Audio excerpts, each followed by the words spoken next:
The following program is a collection of stooges talking about happenings in the sports world. It is meant to be comedic informative. The opinions expressed on this show do not necessarily reflect the beliefs of their peers, their boss, or ESPN. There may be some cuss words because that's how humans in the real world talk. If you are young, please seek permission before watching any further. Hey. Why? Let's go! This show stinks, and the fact that you listen, we are very, very thankful for it. McAfee on the line with a gorgeous assist. The all-time leading tackler for the Green Bay Packers. You pig! Stop! Damn it! Be a friend, tell a friend something nice could change their life.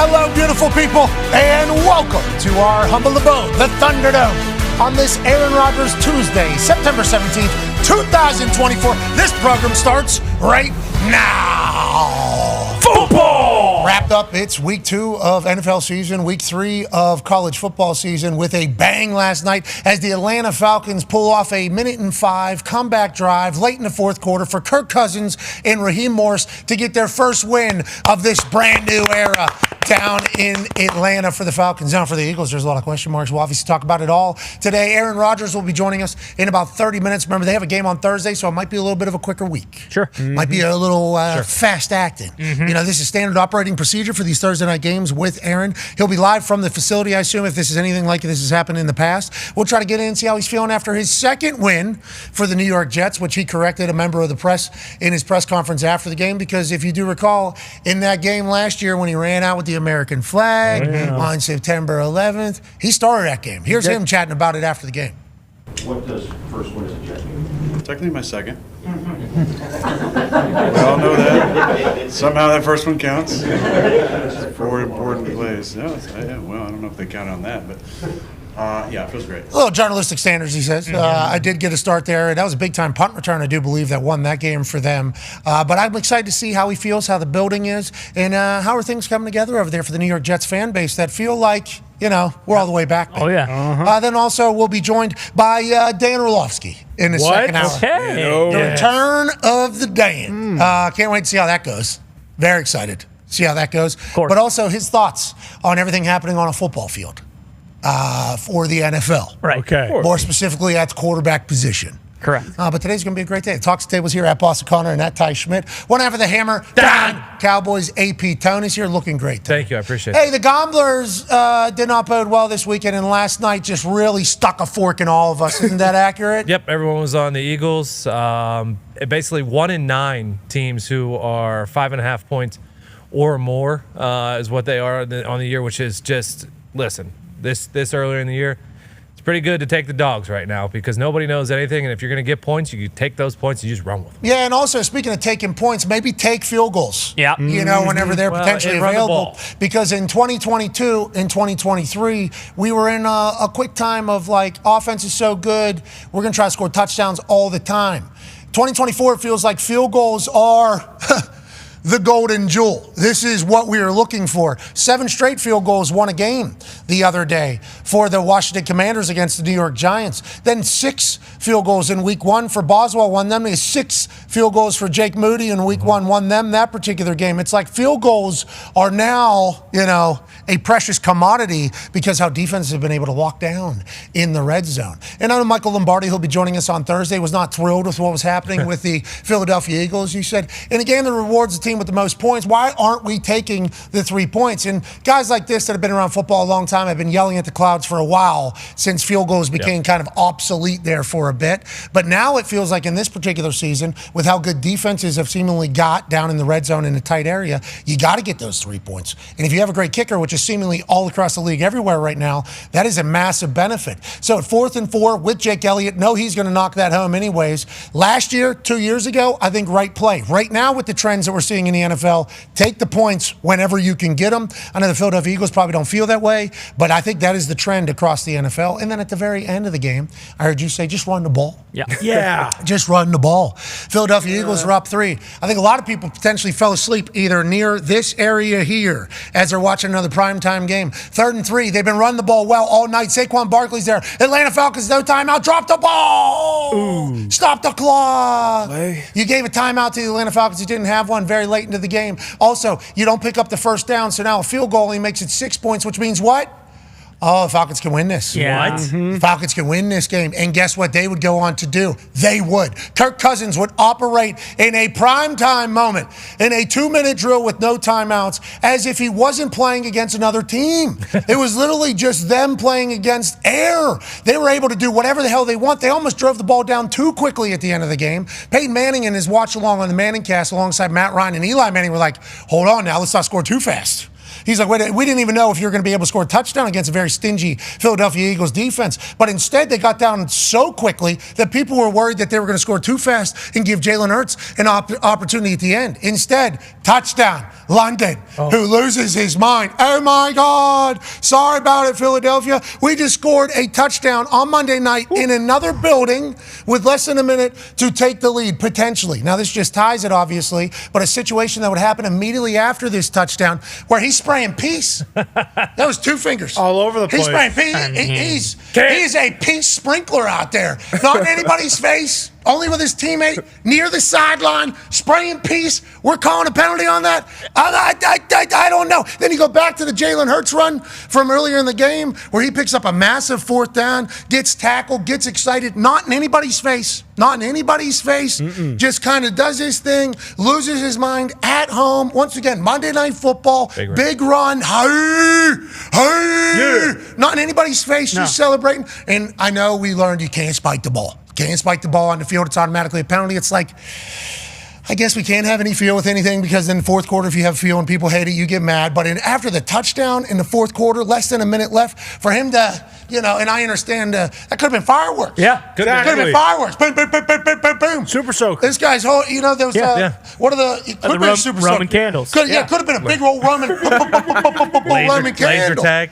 Because I know the Philadelphia Eagles are probably sending off fireworks whenever they score over there. Sure. They got a good building, good barn over there. He said, we just want a little bit of that. So instead of a 33-yard extra point, which is obviously much more difficult than a 20-yard extra point it used to be, Young Wei Koo is tasked with knocking down a 48-yard game-winning 1-point kick. That's all it is. And boom, right down the center. He misses that, though. Oh, baby. Boy. Uh-oh. Now, Young Wei Koo is a great kicker. I understand that he's missed some kicks, obviously. No kicker has ever been completely perfect, but Young Wei Koo is a absolute dog. He knocks that right down the middle. But if he misses that kick, Eagles come back and win in overtime, and they're talking about on a side. That guy was on the sideline with his teammates, not in anybody's face. I mean, I guess if you immediately think that's a gun, that's on you. You're right. That is on you more so. That is. But for that to be like, that's a massive call. 15 yards for that kick at that moment. It's like, all right, I understand. Unless there was a memo sent out like, hey, let's make sure these guys aren't celebrating too much. Things are getting a little bit. You remember there was a time in the NFL where they said no dancing. That's right. Yeah. Nobody's dancing. Footloose. You better put your damn socks all the way up to your thing. We want people to look the exact same. We don't want any flavor. We don't want any sauce. We don't want any identifying factors that could separate you from everybody else on the field. And the reason why that was an idea, I think, is because they just wanted to be able to just pick people up and then we can just replace them. Yep. Okay. It's number this that is playing, not this person. They didn't want any self shit, which I completely understand if you're trying to run a business and replicate it just forever and ever. With that being said, the entire audience, everybody watching said, this is kind of boring. Like, we need personalities. We're actually following along for some of the theatrics, for the passion, for the emotion, and they changed those rules back. If you remember, there was an entire swing of things coming up. Can't be crazy, but you are allowed to be happy you did something good. Have some fun. You're allowed to do that again. And now with these things happening, it's like, Jalen Hurts, we're on Monday. This is a big stage. Huge. At home, especially after everything that happened last year with Jalen Hurts in there. For him to do that and them to call it in technicality, it is a penalty. And we're saying the same thing about pass interference late in the fourth. You have to call it yada, yada, because it's a rule. But this just feels stupid to me to let this be a penalty. And then for the thing at the end of the game to call that, it's like, If that's a make-good penalty because of this, okay, vastly different times and situations, but we can't get into policing emotion and passion. We want that to happen.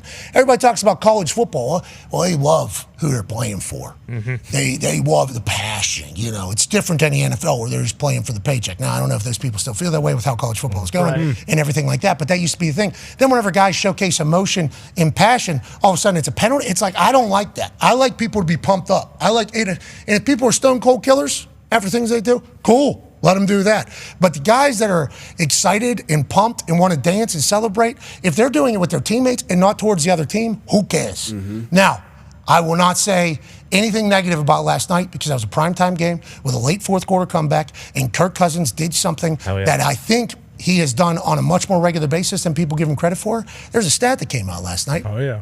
Kirk Cousins has the second most final minute overtime comeback drives since 2015 behind Derek Carr. Which I'm surprised he didn't get flagged for touching the pet of his penis during his celebration. What? No, what did he? The pet of his The pet of his penis. Yeah, you're right. He did. I mean, and did a little move there. But Kirk Cousins, you know, in prime time, has been able to play good, even though people don't really give him that much credit for it. I love the game last night. I enjoyed it all. I watched the Manning cast. What's the big takeaway for you, D. Butch? Are you embarrassed by what the Philadelphia Eagles defense did to Kirk Cousins on that last drive? I mean, how does that happen? That was way, way, way too easy. And if you run the clips, if you throw them back up, they're just easy, very, very predictable. You come out, run quarter, half. That's quarters on one side, cover two to the other side, give Kirk a quick, easy completion. I was watching the Manning cast, and they all three of the quarterbacks were like, hey, get an easy completion for the first play. At some point during the drive, you want to get an explosive. I believe on the next play,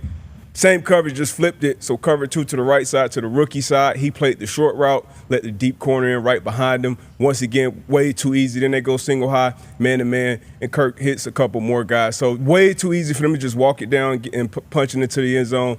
You gave Philly some time, though. Gave Philly some time. They had a chance, and then Jesse Bates closed it out. He's been worth every penny since Atlanta brought him over. Made some big plays early in the game. Made the interception to seal it at the end with Hurts throwing it up. But it's a great game. I thought it was a great game. It got kind of boring at some points, but then picked it up in the fourth quarter. 3.5 quarters. Well, that's why you have the Manning. And when you lose a game like this, I mean, all of us, you know, it always, you look at the last play and say, oh, Slay lost the game, or Saquon when he dropped the ball, because a lot of people are saying run it, but at the end of the day, that was a good play, and that's your big money player. That's why you bring Saquon over. You get him in the flat, he gets that first down, it's over. Nick Sirianni not taking the three earlier, so we can all look at ourselves and point at different things of why we lost the game, but Atlanta went out there and won it. You know, shout out to Kirk Cousins. That's why they brought him over, paid that money. And Raheem and Kirk got their first win as a Falcon. Yeah, we have a request in to talk to Coach Raheem Morris after his first big win back with the Atlanta Falcons.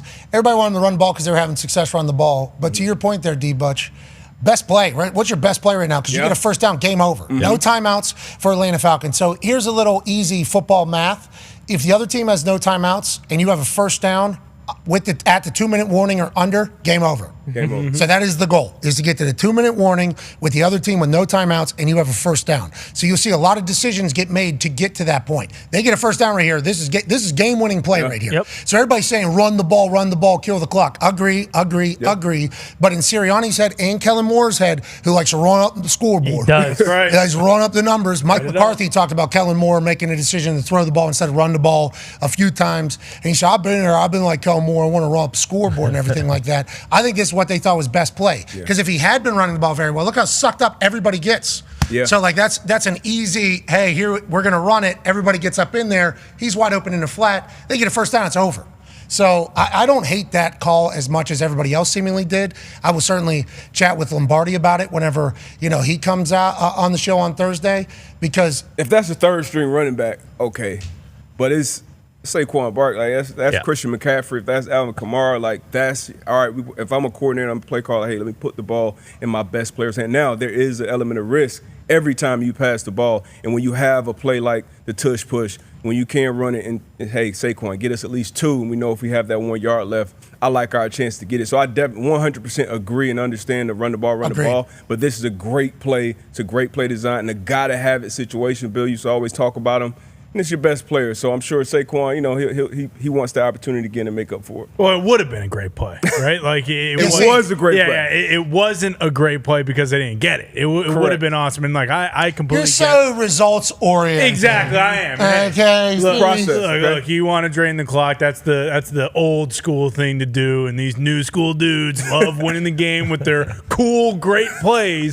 But like they do have 2 plays to get 2 yards, or excuse me, they just have to get 2 yards on that third down, and then the tush push is an automatic first down. It has been. It wasn't last year, right? We got stopped a few times last year. Yeah. A couple times. Kelsey's not in it anymore. Yeah. I mean, I wonder if there is a little bit of worry. Now, they got a touchdown earlier. I get it. They did run it to success. But I wonder if there is a question on whether or not can Juergens his ass get down and lose Jason Kelce's head. But their whole entire thing, like Sirianni, what was his thing with Howie? O-line, D-line, Howie, O-line, D-line. So it's like, all right, like you paid Saquon, and you're trying to put it in his hands where, running backs, you can hand the ball to him. And then you also paid all those guys up front. You just gave Dickerson a bunch of money this offseason, Mailata, Lane Johnson. Like, I would just think that a guy who yells, what is it? O-line, D-line, Howie, O-line, D-line. That you would just decide, like, hey, let's just go behind the O-line and let's see what we can do. And then if they don't get it on that third down, let's say they do lose a couple yards, then what do they have? They have a minute left, maybe, 55 seconds to score. I thought it was asinine. I just did. Obviously, great play call. I mean, who would have thought, on a third down? Bingo. That's what I'm saying. That's just like Gus Bradley. Gus Bradley was thinking, exactly. Everybody thinks they're going to run the ball. There's no way they actually run the ball. Cover deep. It wasn't ready. Yeah, exactly. Wasn't ready. It's just like the reasoning behind the play call, I think, from Kellen Moore's standpoint, as he's explaining to Sirianni why the clock was stopped when the other team doesn't have a timeout, we only need to get 3 yards over 2, is like, hey, that was best play. And all the things that you said is probably why Kellen says it. We have a great offensive line. Saquon's been pounding it. That was an easy sell for the Atlanta Falcons defense to all buy in, and they did. Yep. But it's like, that's a pitch and catch that has happened thousands of times probably in Saquon's life and in Jalen's life. So for it not to happen in that exact moment, obviously Murphy's Law. What could go wrong did go wrong. They end up kicking a field goal there, go up 6. Could have been up 9. Right. Now, granted, you go back 2 quarters and say that a decision made then changes every other decision that happens going forward, possibly. But points are a premium right now. I think coaches are going to find out that you got to take them. I think that is going to become something. There was a situation before the game that Sirianni might have thought, man, maybe I'm not on the same page with anybody anyways. Maybe Sirianni didn't know Kellen Moore was going to call that play. Sirianni assumed it was going to be a run. OC, head coach, maybe he wasn't listening. Maybe he was, juicing up the boys. We just won a game. Who knows? Maybe Kellen Moore has to explain himself to Sirianni. But what about Sirianni's son? Before the game, I don't know if you saw what was happening, Coach. Well, yeah, I mean, we're going out there warming up a little bit, and he stands, 6 yards away from me. I said, fucking go deep, okay? What is it? Go deep. Keep running. I mean, granted, his arm's not lefty. I don't remember my son being a lefty, but he spins it pretty good. But no, I mean, we're not dicking around here, okay? Yeah, the button hooks. Yeah, keep going. Go deep. Trying to warm up my arm here, okay? You want to see what Jalen's going to do tonight? Fucking run to the back of the end zone, okay? Go deep. His kid's got a Saquon Barkley jersey, which goes to John Mara's point about Saquon being the most popular player on our team by far. But Coach Sirianni wanted to spin it a little bit. He wanted to spin it a little bit, and his kid just wouldn't back up. It was, interesting watching that game kind of unfold. Jason Kelce returning to Philadelphia was a fun thing to keep track of throughout the entire day. Did you see the big tattoo, John? Oh, man. Blew his knee out. T's and P's. Yeah. I missed it. Think about it in his head, though. Tore. In his head, he tore his ACL chest bumping Jason Kelce at Monday Night Football. In his return. That's like the perfect the perfect moment. Those scars are going to be tatted. Now. Oh, yeah. With his face, maybe. Yeah, probably Jason Kelce wrapped around it. Maybe Jason will do the surgery. Maybe. There's a chance. But the tatted Philadelphia John tore his ACL last night. Chest, here it is. Bam. Oh, bam, it's over. He's got Philly Fanatic right there on his gut. Yeah. Oh, man. Why I think I could jump? I haven't jumped in years. Why do I think now is the time? Santa Claus is up there. Kelsey's got no idea. He just tore a guy's ACL. He does. He just retreats up. Just goes into the mob and retreats off. I'm done. IR. His dance moves. I didn't know he had those dance moves in him either. Fletcher Cox, Nick Foles, Santa Claus, Jason Kelce, torn ACL on the Philly John, Yep. and it was a hell of a night. You're right. His dance moves were actually on the Today Show this morning. Made national news. He was, I believe, very professional. Stayed sober the entire time. Yeah. Yep. A lot of different opportunities for him to house a Garage Bureau 10. He had Dom's Italian South Philly tuxedo on, and he got after it. Big Dom gave it to him? Just wait. I mean, Big Dom gave him that because he forgot his clothes, tried to get to the locker room. Big Dom opened the locker room, told him he's not allowed in there. Then Big Dom told Jason he has something for him. It was a South Philly tuxedo. Obviously, a lot of paisanos down there. That's right. Had a couple chains on, but look at him. That's sober, I believe. I believe that is completely sober. Working. The vibes. That's phenomenal stuff. I did not expect it, and Philadelphia went crazy for him. Yeah. How would this night end, you say? Kirk Cousins marching right down the field, Right down. doing whatever the hell he wanted. And then a fireworks display out of a hand. Yeah. A lot of peace. Good on Kirk. Hell yeah. Penix, too. The whole situation that could be brewing. They go 0-2 Yeah. right there. And then let's just say 0-3 somehow. It's going to get real loud to put the top 10 pick in there. Not only outside and media and people that are trying to drive up a little something, but in the locker room, there's going to start being some questions. I saw somebody, the Atlanta Falcons social media asked, who would be your goose whenever they were getting on the plane? A couple people said Kirk Cousins. A couple people said, I forget somebody. Then I heard a Michael Penix answer, right? And I was like, hold the phone. Hello.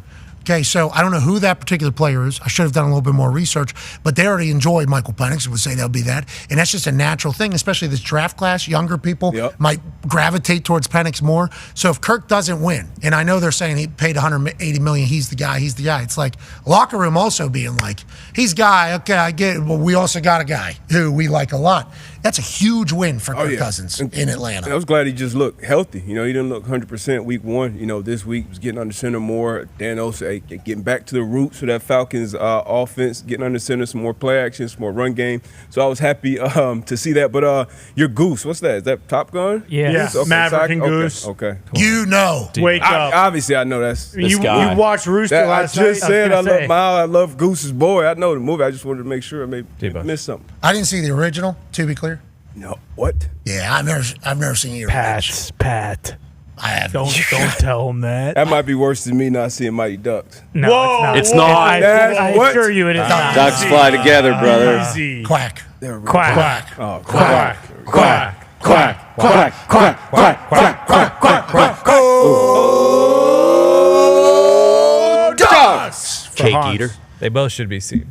Now, I do agree that I'm wrong in not watching the first one, though. Like, it feels like you are not. I'm wrong too for not seeing Mighty Ducks. Okay, I don't know that's if growth. Good job, everybody. That's real growth. But I have seen the second one. It is.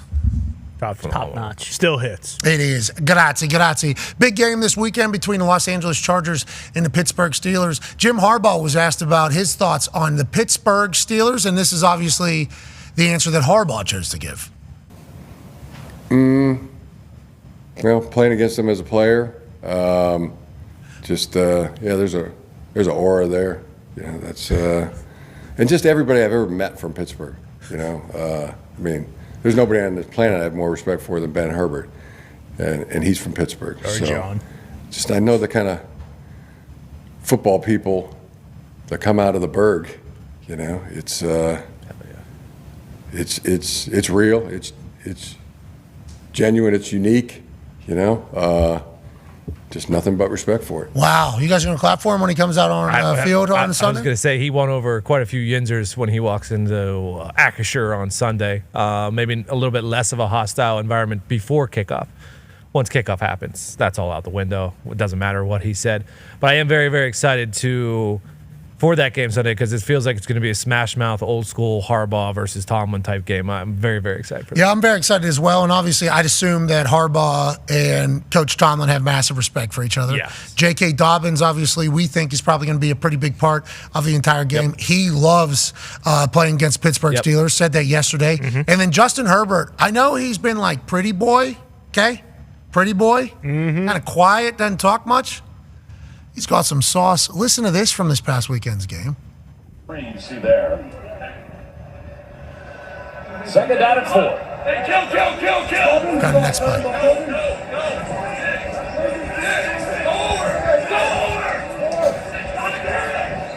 I don't think just A little fire from Justin Herbert. I love it. As soon as they go kill, kill, kill, that means they're going to the next play, which might mean we're going to the other side. So it might have been lined up to go to the left, kill, kill, kill. We're going to the right. What does that mean? Well, lead blocker.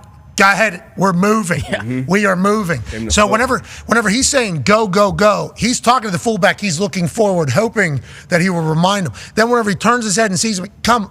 I mean, what are we even doing here? And then having a little. I like that. I like that a lot. I love it, and you can only assume this comes from Harbaugh. Without a being doubt. around him, obviously, firing him up 100%. pregame. We don't even see what's going on behind the scenes as far as practices going, training camp. Kind of similar. I see Harbaugh coming in and having an impact that kind of Mike McDaniel had on Tua. Obviously, different players, different styles, but you always talk about the team taking on the personality of their head coach. It starts with that quarterback and Justin Herbert. I think we're seeing a different side of him. JK has kind of talked about him a lot behind the scenes, how he gets more fired up than we see. I love to see it. I love it. I love to see that from Justin Herbert. Saw it a little bit from Luck. Would have liked to see it a little bit more. I think some of us see him more fired up, behind the scenes in the huddle, because when you are that quarterback, I know a lot of them are, not as outwardly spoken, hey, going to lead by example, but you watch Peyton on the Manicast, I just watching him from the outside. I'm like, yo, I know this dude was a maniac to play to play with week in, week out. Whether you're a coach on that staff, a trainer, an equipment guy, he just raises everybody else's level, and so I love to see that from Justin. I think it showcases confidence, and there's probably a lot of people that probably would say differently that haven't played in the sport. He lost his cool a little bit out there. Yes. That's what people say. There's potential that thought from somebody out there, not us, obviously. But when I saw that, I immediately was like, okay, I like that out of Justin Herbert. Teammates like that too. Oh yeah. That is, and even the guy that's getting chewed out at the moment, knows that he is a sacrificial at this exact moment for how we need everything to be, tightened up. And then Harbaugh and Herbert, obviously, week one had a little bit of a miscommunication on a tap up, hug. Harbaugh wants to beat the shit out of Herbert to wake him up a little bit. Week two, he said he'll be more prepared for it in Carolina. He took the beating. Yeah, that's right. He took the pregame beating from Harbaugh. And, a lot of questions being asked about the Carolina Panthers team. It's like, well, maybe this is just a different Chargers team. Remember, the Chargers are always this close. Yeah. Yep. Literally. For years. Every game. Yeah. Every game was this close, this close, this close. They lose, obviously, Keenan Allen and some pieces, and Quentin Johnston's now scoring 2 touchdowns a game, which nobody really thought. But if they are able to just eliminate one of those, this should be a vastly different year for the Chargers than it has been over the last, 10 years, seemingly, for them? It's what if Harbaugh is the difference? What if him, at the beginning of that question, is exactly what that team is needing, what Herbert is needed? There's a chance that's the case. It is, without a doubt. I mean, part of the reason why when he got hired, I think, it wasn't hyperbole when we were saying, hey, I expect this team to win 10 games this year and potentially make it to the playoffs. You always said it about Luck, how, Herbert obviously has all the skill in the world, but you look at just what Brandon Staley's personality was. He might not have an older guy that he ever really got to learn from, but Harbaugh played in the league for 17 years. This is exactly what he needs. And his stats might not be as gaudy this year because they lost so many pieces, but overall in the long term, I think pairing these two together, this is exactly the guy that he needs to kind of get him to that next step. Because, obviously, these guys love getting numbers and stuff like that, but they want to win. He wants to go to the playoffs. He doesn't want to be one of those guys where it's he had all the talent in the world, but they went 8-9 every year and could never win the big game. Well, what did Aaron throw for 176 or something this past weekend? And we'll talk to him here in a matter of moments.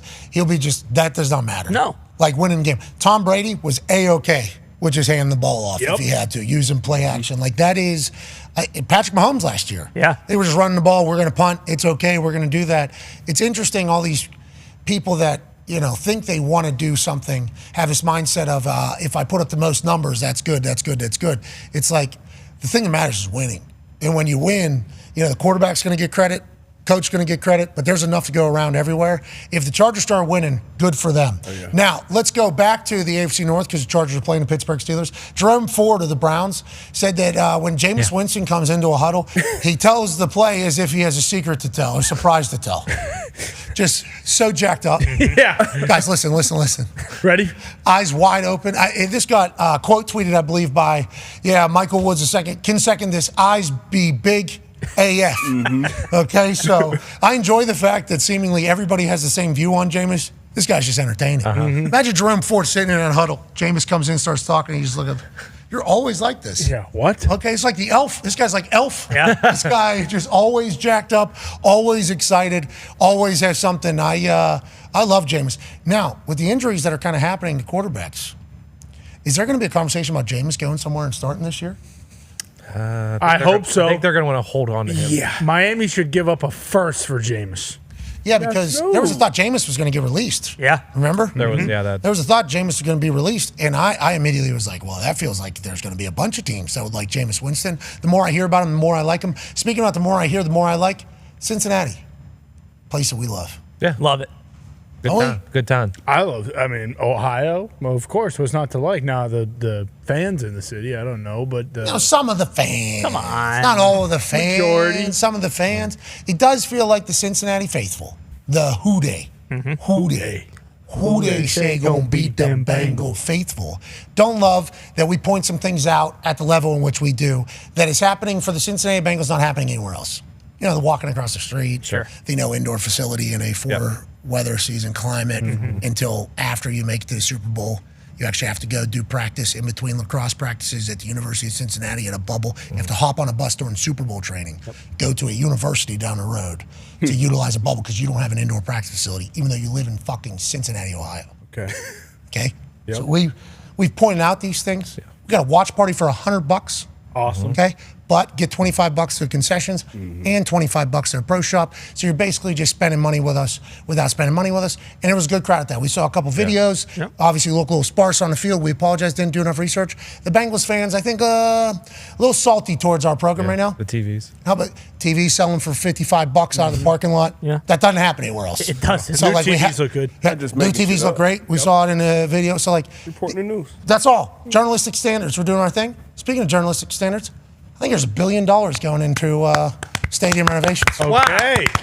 That's a big deal. Today is the day. Hamilton County, Ohio will unveil plans to rebuild the home of the Bengals this afternoon. The cost will be about double the $455 million paid to build the stadium. Get the latest at the top of the hour on News Radio 700 LW. Like that. So double that. That's you start doing some math. $910 million. Then they're investing in the team. Yeah. Now, I believe the Bengals are also offering up about 10% of the entirety of it all. Nice. So congrats to Cincinnati Bengals getting a new jungle. All right, Cincy. Not bad. It's good.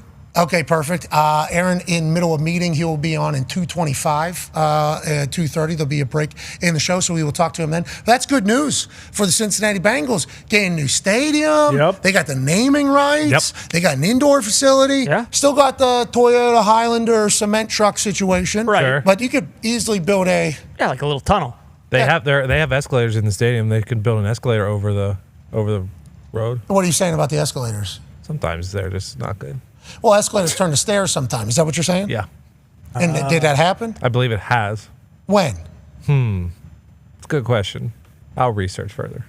Okay, you wanted to bury Cincinnati. This is a compliment to Cincinnati. This They got is that new I locker can see room. Bengals fans That's hating why. that. Yeah, All right, absolutely. fair enough. Brand new locker room. You're right. They paid Joey. Right. They They're gonna. Trey Hendrickson. They paid No, Not yet. like But 3 years ago. they Thinking did. about it, though. He wants a new contract. Thinking about Jamar. T? Not gonna pay T. No, we're not going to They don't have have able enough to to. go Not around going for to be everybody. able You can't to. pay everybody, but Pay- Willy nilly. yeah. Mixon a while ago got a contract. Jesse Bates had the game-winning interception last night. Didn't pay him. Yeah, but he's a good player. Yeah, You know, I did have him at one point. They don't have a nearly as large of a scouting department as every other team, from what we've been told. But that's because the coaches are more hands-on. Congrats to the Bengals. That's a big deal. It is. Now, if you put almost $1 billion in the renovations into the stadium, is that Super Bowl worthy? You know, because I know that there's is it an unwritten rule? I don't know if it's an unwritten rule or an actual agreement. If you build a new stadium, you will get a Super Bowl. Is kind of what is the bargaining chip. Yeah. With a dome. They went to Minnesota. They went to New York. They went to MetLife. I thought because of that one, it was like, hey, we're not doing this anymore. Yeah, I do wonder. if that's the case, or if they were just going to go to New York regardless because it's New York City. Like, you're going to have to do it. But came to Indianapolis. Obviously, we had a dome. They went to Minnesota. Yep. There was a dome. But all these taxpayer stadiums that are being built, It's like I think there's like an agreement that a Super Bowl will come. Buffalo will be the big. Yeah, that'll be the test. Buffalo will be the big conversation because they're building a brand new stadium and they're not putting even a retractable roof over top. Nope. You think Got a cool Cincinnati canopy. can handle the Super Bowl? What Like was the that? city? What are you talking about? I mean, just like, you It's know, Ohio, logistics wise. Sure. Don't listen to him, Indianapolis, Bengals fans. this is a convention city. Like, we can obviously We had to handle build it. a hotel though. The JW Marriott really? was not here until I think Super Bowl conversations were happening, because I think you need the amount of hotels that have like halls and bank and everything like that within is a necessity. So I think and I don't know if JW Marriott was in plan. It's a massive building, but it did seemingly show up around the time of the Super Bowl, and there was some other stuff that kind of popped up there because of the amount of humans that are coming into your city. That's why it is a negotiating chip for all these cities to potentially pay for new stadiums, because it's like, hey, there's going to be billions of dollars coming back to your city with just one event, let alone every other event. I think it's good for towns to do this. I think it's good for NFL teams to represent cities, not only because of the financial things. I don't know about Carolina. Wow. No. I don't know how many businesses, local businesses, are pumped it's game day down there. Yeah. You know, I don't know how often. Couple years. They're a couple years out. Yeah, that's right. They'll be pumped. We trust the process over there. Trust the climb. Plenty of no, not me. Did you see the new sign outside the restaurant that Tepper went into because it had the sign last year outside of it? No, the business that he walked in and did the hat gimmick. Yeah, bingo. Yes. They have a new sign out there. Good sign. They got Baker Mayfield's record, 2-0. They got Sam Darnold's record, 2-0. They got Matt Rule's record, 3-0. And they got Bryce Young's record on the bottom, 0-2. Oh, no. Yeah, so I expect that place to get bought and torn down within the next What do they couple sell? months. It's like a restaurant, a tavern? What was it? I think it is like a tavern. Up the security. Dilworth Neighborhood Grill. Okay. Yeah. Dining, a big chill. And Tepper's driving by like, yeah, you guys need the big chill. I mean, what are we? I thought we're all on the same Good page sign. here. Yeah, that's, and he drives past this, right? This is a place that he sees. Uh-huh. That's awesome. So sweet. The pettiness you gotta love. Well, and then Tepper's pettiness back is what we're here for. Also respect it. Yeah, that is what we're here for. Are they ever going to get good? We shall see. They got a new starter. Andy Dalton, the big red rocket, was asked about it yesterday. What's that? Red rifle. I mean, if you want to judge a man, He's got a big red rocket. that's what we're talking about. We think. That's got. I'm just. Going You don't off think what guy he's can throw been the ball called. far? You don't think Okay. he's got I'm a just rocket? going off what he's been called. I don't know what. Who's called him what? We've called him Red Rocket. Red Rocket. What he's been called. By who? We've called him Red Rocket. The red rocket, baby. Like a That Doberman. was new to me yesterday. Didn't J.J. Watt call him the Red Rider BB gun? They got all mad. Well, I'll that say that's was- condescending That's messed up. from Yeah. J.J. Watt. Good And term. J.J. meant that as a condescending, Yeah. which makes sense with what you're trying to do to kind of pile on that. Yeah. Anyways, the Red Rocket, okay, who's always up for the challenge, had this to say about becoming the Carolina Panthers quarterback. Sir.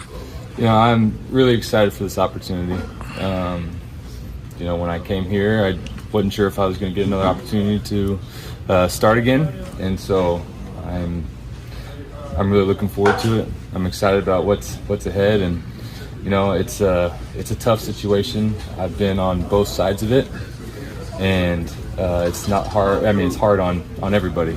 So, but for me, I'm looking forward to it. Yeah, he had a big grin on his face at the beginning. People saying he's smiling like the butcher's dog. Shout out to a ship painter in the back for that. But Andy Dalton knows that this is probably his, he's the number 2 quarterback at this stage of his career. Yeah. But now he's getting an opportunity to play. And if he has any success at all, he'll be viewed as an upgrade to this Carolina Panthers team, to Canales, to Morgan, to Tepper. Is he just a bridge here, do you think, until they get Bryce Young back out there? Or is this a bridge until they move on to an entirely new operation? I think it's that. I don't know. Bryce, we were talking about it already. Like, there's no way his confidence isn't shot with the way his career has started. But how do you go back to him after It's 2 games into the season. Now, if it was 8 or 9 games into the season and they're 0-9 and then you bench him, like, that's one thing maybe. But it seemed like we talked about it yesterday. Like, they're basically like, hey, the season's already slipping away from us. Like, what does that do to a guy's confidence who already has none?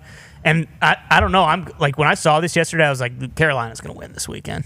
Andy Dalton's going to go out there and throw for 300 yards. Him and Thielen are going to have magical, 2 wily vets who have just been getting shit on, having to go through with all this crap for the last, 2 years pretty much. Like, And then if that happens, then yeah, Bryce Young is completely done for. Like, this is Andy Dalton's team now, and we'll see where it goes until they, move on to their next quarterback. What do the gambling gods have to say about this type of quarterback move this early in the season? Because we know the gambling gods will normally bless people that fire their coaches. Yep. That first week after new coach game. First week. Doesn't carry.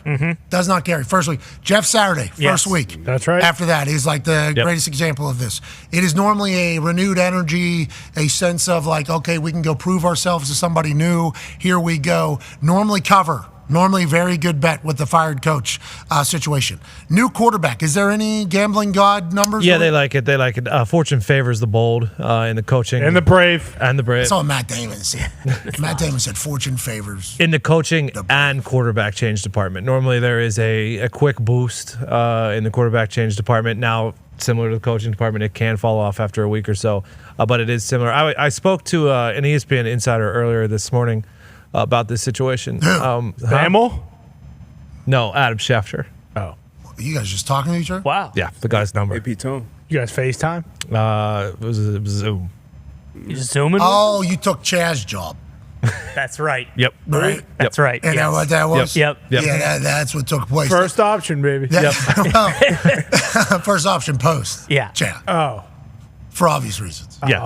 But Shefty was saying that he thinks this is definitely the end of Bryce Young in Carolina, and even speculated that there's a team in Miami that should trade for him.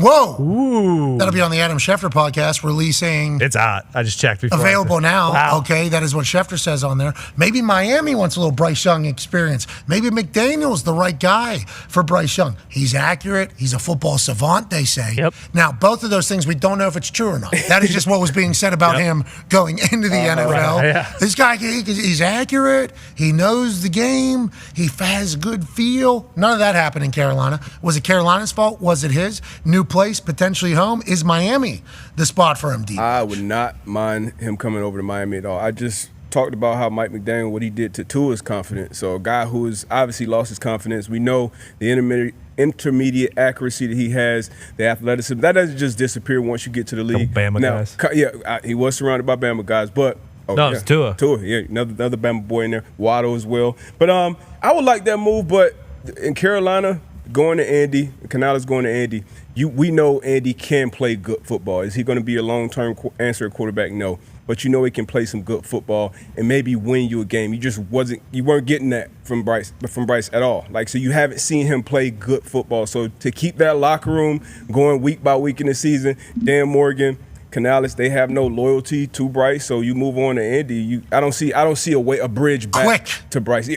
After 2 games, really quick. I haven't watched the tape. Quick. The Panthers tape is always the absolute last tape I watch, so I haven't watched the tape. I saw some because it's your favorite? It's just, I usually watch, I usually go best to last. I know the teams that's going to be in it then. I usually start there and then work my way down. But I did see a stat that said he wasn't really even pressured much last week, so that's alarming as well. But I don't see a way back to Bryce when you benching a young guy this early into your tenure as a head coach. To your point right there, and you can take it with a grain of salt, however you feel about the organization. PFF has him as like the 5th ranked pass blocking line so far in the season. But Andy Dalton's 1 start last year, he was 34-58 for 361 and 2 touchdowns. So the interesting thing here is Andy Dalton's always going to do that. Now, unless he's getting decapitated on the field like he did at Dallas. Yep. Where, he got flattened. His head is rolling around. Gets the commies. Actually, I wonder if Canales is like, we can't even tell if we're on the right track with our offense with Bryce Young in there. Yes. Andy will at least be able to do so we can see if we have like a sustainable opportunity here. Now, is Andy the answer long term? We shall see. Schefter saying he's done down there is pretty big, though. Yeah. That sounds like whenever they were getting the job, Morgan, Canales, they had an understanding with Tepper, like, hey, we had no loyalty with this guy. So if we don't think it's going to work, we're not going to do the Sean Payton 13 weeks, 14 weeks, and then we kick him out of the building type thing. We got to be able to pull the leash very, very, very early in this entire thing. And just from my own experience, I was a punter, and I was told there's no loyalty between us. We didn't draft you. I couldn't even fathom a quarterback, the most important position, saying, hey, we got no loyalty. We did not draft you. Because every person that dreams of being a head coach or being a general manager has a team vision in their head, what they would create. Through the years of their time, sleeping on couches, building up offenses for Canales, Morgan going through scouting department, yada, yada, figuring it all out, they have pieced together what their team would look like if they were to get the job. So then they get the job, and then they're told, hey, the last person's vision of what a quarterback should look for is your quarterback. That's never going to work. That's probably never going to work. So the fact that Morgan and Canales seemingly at this point, if Schefter's saying his time is done over there, had that convo with Tepper, and Tepper said, you got it. Whatever you guys want to do. I kind of almost give props to, because that is not an easy decision at all for an organization who spent the number 1 overall pick and gave up so much to make that happen. So for Tepper, and I guess this is kind of a backhanded compliment, it is nice that he was almost like, I'm giving you guys full control of the future of this team. And now how long does that last for? How many signs does he have to drive by with a grill? Yeah. Rubbing it in his face. He's in it. How long? Because he had to sign off on that draft. Bingo. Pick, you know what I mean? The more overall draft. Well, I guess pick. allegedly it was his. Yeah, you got to make that decision as an owner. And we're saying it's not a way where Bryce may be done, but it's still football though. Any given snap, one bad snap, injury, obviously knock on wood, but he'll have to be ready. And Bryce will get another opportunity in the league. Being the first round pick, first overall pick, you will get another opportunity to prove yourself. Now, because of his stature and things like that, there are a ton of teams who probably wouldn't have took him or don't believe that he can be good, especially how his career started. But I think he will get another opportunity. Think about Morgan too, type of player he was. Yeah. How he looked in that press conference. Sicko. Like he's football. And he's like, quarterback, too small. Right? Just because what we're trying to build here, this is not what we're looking for in this entire thing. And it's like for Tepper to be able to be like, all right, if you want to whenever you want to pull him, you can pull him. It's like, that's a massive ordeal. Huge. Did Bryce know that? Did Bryce know that there was no loyalties in this entire thing? Canales said after the game, no, he's our quarterback. And then to D-Bud, he hasn't watched the film yet. Canales, I believe, watched the film and then was like, never mind. Or Dan Morgan was like, hey, if we don't want him, we don't have to have him. Or Tepper was like, hey, remember you guys told me there's no loyalties here. Let's go ahead and let's make sure that. I'll be excited to see behind the scenes if we'll ever learn the truth. I assume Sheena is going to be on trying to get to the bottom of it and figuring out the rules. But it's sucks for Bryce Young, clearly. Sucks for Bryce Young. Sucks for Carolina Panthers fans. Because yet again, you're in the middle of But I think there's actually a sliver of hope in this if Tepper is letting Morgan and Canales just do the football. However you want to rebuild this thing, you can do it. That's not great, obviously, for a lot of people, but it could be good 4 years from now whenever you guys actually have a destination. Archman? Right. Oh, you're saying another 2 years. Oh, yeah, they're not letting Arch go to Carolina, brother. That would be funny if old Grandpa Archie comes out and goes, Charlotte. You think Archie's going from Austin to Charlotte? What are we talking Not about? a chance. Not a chance. Not out here. We ain't doing that. Deion Sanders said he was going to do something similar. Yeah. I mean, there's a couple teams that could potentially have situations brewing whenever it comes to draft going forward. But, for the Panthers, I think there is a sliver of hope there. If it is just kind of rebuild it, however you got to do it, because whatever's happening right now obviously has not been great. Well, it's like you guys always say, there's one thing when it's week 14 and guys start looking okay, let's start doing our off-season plans. Let's see where we want to go on vacation here. But when things have already, when you got guys in the locker room after week 2 being we suck. This season's over. You have to do something. And now they just got to hope that, because to your point about Arch, I don't know, you can say what you want, but this upcoming quarterback draft class isn't the best. Some mock came out today, and they have him taking Quinn Ewers. It's and he's good. He's been great at Texas. Quinn's very good. But whoa, what are you? Absolutely, but I'm just guess what? You got to get this one right. You can't have another Bryce Young. So you better know for certain that Quinn Ewers is the guy who's going to turn everything around. Carolina, one of those teams that was certainly looking at Dak Prescott potentially becoming a free agent. We weren't even thinking about it. We weren't even potentially thinking about it because Bryce Young, we didn't know this was possible for a number 1 overall pick. Nope. From a year ago to be able to just get season slipping away. We're 2 weeks into this thing. 2 becomes 3, 3 becomes 4. We're a quarter of the way through the season already. Yeah. I mean, it's not even competitive though. In the league where it's the first 2 weeks, it's any given Sunday, we don't know what the hell is going to happen. They're not even competitive in the first two games. It is a big change, but when you're not competitive, we always talk about, hey, you go out there and compete. You win, you lose, whatever, but you got to compete. It's got to be. Most games come down to the last drive or some one-score game. You're not even competitive, going into the fourth quarter. like, yeah, you got to do something. Speaking of competitive, how about the new kickoff rules? How's it going? How's it going? Last night there was a couple. Okay, throughout a couple games, there's been a couple. Through 2 weeks, double the amount of returns. Nice. Okay. So through 2 weeks last year, 2023, there was 50 returns in total. Now, 100. Quick math. Anybody could have done that. I like the nice clean number after last night. And then they do percentages, obviously, 30.2 return rate in 2024, 15.4 return rate in 2023. The average drive start, if you include touchbacks, out of bounds kicks as well, is 29.6. So it is still under the 30. Yeah. So people are still covering. Once that thing becomes 31, it'll just become touchback city, but maybe that's not the case. I saw some teams really trying to work it, like really trying to take advantage of having a deep roster. So there are some teams that the way they spend their money, they're not that deep. You can normally tell in preseason, you can normally tell on special teams, because the depth of the roster is tested on special teams. If you have good depth and you care about special teams, you can weaponize this kickoff to pin people, especially if they don't have a lot of great linebackers, backup linebackers that play special teams, backup tight end players, backup running backs. Those are normally the majority of people you'll see on special teams. So like some teams I think are going to try to take advantage of it. Double the amount of returns so far. That's good news for the kickoff and for the future of special teams, I think. Yeah, you talk about using your weapons. Brandon Aubrey hit another punch again this week. Like a beautiful one that rolled through the back of the end zone. Like that's a team that's, and you talk about special teams coordinators. They have one of the best special teams coordinators in the NFL.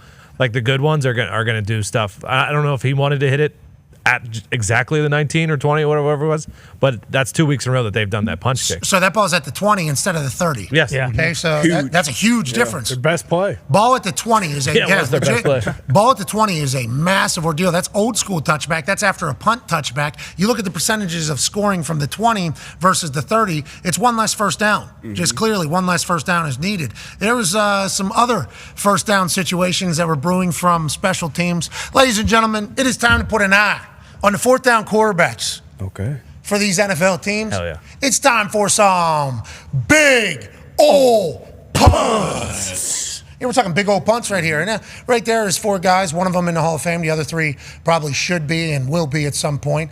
Obviously, you got Ray Guy, Mike Cyphers, Shane Leckler, and Reggie Roby with his foot straight up into the sky, sending an absolute nuke to the moon. It's time for some big old punts. Now, there was a lot of big punts, okay? Guys are hitting balls really far, really high at a rapid rate. It is beautiful. But we're talking big situational punts. Okay, let's head to the Pittsburgh Steelers. Fourth quarter, 18 seconds left. You're up 7 in Denver. 4th and 4. Corliss Waitman, new punter for the Steelers, hits a nuke. 55-yard ball in the corner. Commentators saying needed out of bounds. Okay. How about 55 yards, 2 yards off the sideline, flip the field. They have 8 seconds now to do a little annexation of Puerto Rico. Probably not going to work out, especially with how the offense had been working. Massive ball from Waitman in the fourth quarter. Final seconds. I think you're going to learn about big old punts here as we go forward. Yeah, Bo threw a pick off of that. Big deal. Next play, yeah, 8 seconds left. You win the game there. Drop snap, hit a shank. Things go completely different. Instead, 55-yard bomb, pins him in the corner. Now, before we get to the big old punt, in my eyes, from the Green Bay Packers, let's go to a big ass punt from Waylon for the Green Bay Packers. This dude hits a 59-yard fair catch. Okay, this is in the third quarter, up 10, murders a ball. Has a returner running backwards. The commentator said it was 66 yards. It was 59 yards. That's one, whatever the case. But that's a massive ball. Yeah, he's a little chicken. Soft. Yeah. That's his style. I think that's literally how he does it. He spins it. He gets a tight spiral, which is big for Lambeau with how windy it is. I like this ball whenever I saw it. Commentator said 66 yards, so it got me even more. 66-yard fair catch. Holy shit. I don't know how many of those there are. 59-yard fair catch is very incredible because think about how high it has to go and how far it has to go to get your gunner down close enough for a fair catch to happen. If you're hitting 59-yard fair catches, you got a massive leg. But do you have any touch? Well, let's go to the fourth quarter, shall we? Less than a minute left. Up 1 touchdown. Obviously, Colts bringing 8-man box, full pressure. Little punch. How you doing? Fair catch at the 4. Wow. Okay? Can't be fair catching at the 4, obviously. And whenever you're up 6 in the fourth quarter, you want to pin them as deep as possible because they're looking for a touchdown or maybe a Hail Mary. This would obviously come into effect later in the game. Yeah, I mean, won them the game. You know, if that is a touchback, the Colts, the Hail Mary that they attempted at the very end of the game, I think Richardson got it to like the 5-yard line. You start this drive at the 20 instead of the 4. That 16 yards, like he's getting that ball into the end zone, and they have an actual opportunity to win the game. That's a big old punt. A lot of pressure, too. Yeah. A lot of pressure. Now, I think the 2 gunners get that ball regardless, whether it's fair caught or not. Hopefully. Maybe. We've seen a bunch of them trick it off. Make them do it. You can't catch it to your point. Agreed completely. I think because they were running all-out pressure, we're fair catching this, so we take no time off the clock regardless. But at the 4, you got to make a decision there. That's really far back for a fair catch. Yes. I was watching the TV going, what are we doing? What are we coaching here? Can you fair catch and then just run away from it? You can't touch anybody if you do that. Yeah, you can mock fair catch over here. You just can't block anybody. If you do one of these bad boys, Peter, you can then hit somebody. So that's the move. The move is to draw away from where ball actually is. Don't wait for fair catch, and then drill somebody. Well, the Colts wouldn't do that. That's a good point, Tony. Good call. We play good football. We play sound football. You're talking about Quentin Nelson. Play I don't kind know. football. Anyway, let's get back to some big old punt, shall we? That was a big situational punt. Here, there was none bigger than this punt right here. Up 3. Okay, 3 means field goal range, especially with these kickers nowadays. That's getting it to like the 45. You're in field goal range. So you have 1:56 left. They have 2 timeouts. We need to back them up as far as possible. We need to give the defense as much real estate behind them as they could possibly get. Well, Corey Bajorquez says, no problem at all. I'll do this all by myself. Jacksonville has a light box, double the Gunners, hoping to get a big-time return. Corey Bajorquez says, no problem. Checks up at the half-yard line, out of bounds at the 1-yard line. You got to go 99 to get a tud, and you got to go 55 to get in the field goal range. That is a big old punt. As Bubba Ventrone, former special teams dog for many teams, a Yinzer, obviously his special teams coordinator now, daps him up. That's a massive ball in a massive situation. Congrats to the whole party, to the whole team, to the Browns getting a win, and to Corey Bajorquez being a big piece of it. And on the next play, it was a safety, which made it a 5-point lead, and ended up kind of being the determination in the game because Trevor Lawrence they weren't in field goal range, but they were close at the end of the game. You pin somebody at the 1 or close, pick 6s, very available. Safeties, very available. And then also just the amount of time. You know, it eats up time trying to get there. We saw Kirk Cousins last night just When you're back on the 1, you can't just sit back there and do your little soft dance. You got to do your thing. So that's a big punt from Corey Bajorquez. If we missed any, please let us know. Use the hashtag #ForTheBrand, and we'll get them into the big old punt segment next week. But punters in field position in this NFL season with the scarcity of points, big deal. Special teams have a spotlight on it right now. I don't know how long it's going to happen. Kickers are obviously performing at a high level. Punters are performing at a high level. Returners have an opportunity to change games. Special teams does have a spotlight back on it here early, and I don't know if it's all season, but I'm enjoying the hell out of it right now. Huge for the brand right now. Got to get them points, got to take advantage. And when you're punting the ball, like that's the first play of defense. Obviously not only for the punter, but gunners, everybody covering those punts. That's huge set of defense for success. I wore a defensive jersey at practice. Hell yeah. You know, if any wore offensive jersey at practice, that is just kind of how it is, you know. And if I give the boys enough field position behind them, we should be in a good spot. Let's make it tackle. Now, there's nothing worse than pinning them deep and then first play for 45 yards. Oh yeah. Why'd we even bother? Should have just taken a knee when I got snapped. But whenever somebody takes advantage of it and like goes and gets it, it's like, now we're playing good football. Now we're playing all 3 phases of ball, which is what teams are going to need to do in this particular NFL season. Touchdowns way down. Kickoff returns way up. Field goal kicks way up. Punters pinning way up. Hell yeah. It's a good time. Old school football seemingly back around. On the other side of the break, we'll have AJ Hawk joining us. Dan Orlovsky. In the program. And then Aaron Rodgers will join us in the 2 o'clock hour. Be a friend, tell a friend something nice that might change their life, like our friends at Dude Wipes. It's impossible to be at the top at both of those, essentially. Like, it's Dan. Another farting Dan Orlovsky situation just took place. dumps. What do you mean? It's unbelievable. Your butt was just talking. Okay, I did not fart. Dan. This is 2 times now, Dan. This is the Orlovsky thing. You guys be serious right now, or are you messing with me? Dan, listen to this clip. This is you just moments ago. It's impossible to be at the top at both of those. Essentially, like it's Dan. I mean, undeniable. You guys definitely just freaking idiots. Dan, we swear. You guys 1,000% made that up. No, we swear. We swear. There's no way. So no one did that, Dan. What did you eat? I haven't even ate two guys. Hey, if I were you right now, I'd go grab some food one. My wife texted me. She said, "Oh my gosh, McAfee Show, I'm dead." I go, "Babe, I promise you on everything, I did not fart." Who runs your Twitter account? AB. I do. What's this all about? I would like to know, in that situation where your butthole started talking, what did I do? I can't even be serious with you, man. What are you, chucking a glass of milk, eating some fruit over there, get you some coffee, get that butthole a little bit more active? I haven't ate. I'm eating yogurt. I have 1,000 text messages right now of people going, "Oh my gosh." I'm like, I just wanted to have like a quiet Tuesday. I don't even know why we're going to have another hour. Maybe we run that clip. Yeah. On loop. We have the video. Shams, let's let you judge here. It's impossible to be at the top at both of those. Essentially, like it's. I need to hear the context. I want to give our guy. Oh, Shams, shut up. He said it sounded like a fart. What did AJ vote? It's a fart all day long, Kirk. You know that. Has anybody voted no? Dan. I'll be the captain of Team No today. We need you to do a tie-breaking vote. Is that okay? Sounds good to me. It's impossible to be at the top at both of those. Essentially, like it's. There's no doubt. I mean, I like how he just kept on going right there. When he was talking, he didn't even break stride as that thing came out. He went and got the buggy, went to the store, grabbed some dude wipes to wipe those ass cheeks, just like I assume you do as well, Cabal. You have to go dry, wet, dry. Toilet paper, white toilet paper. If not, you're really risking the rest of the day having the swamp ass. You know, Dan Orlovsky, man, he got to accept that, man. He got to wear that with a pride. One thing that really bothers me when people do not take credit for it. You know, if somebody says, "Oh, that was you that farted," I get upset when it wasn't me. I'm like, no, when have I ever not claimed it when it was mine? You should claim it. But all those airports, people are traveling today, looking up at the ESPN. Dan Orlovsky farts. What's wrong with this guy? The closed captioning person, whoever it is, they got it. I believe it said inaudible, muffled, and it said Dan farts.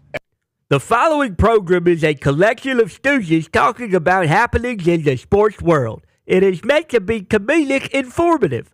The opinions expressed on this show do not necessarily reflect the beliefs of their peers, their boss, or ESPN. There may be some cuss words because that's how humans in the real world talk.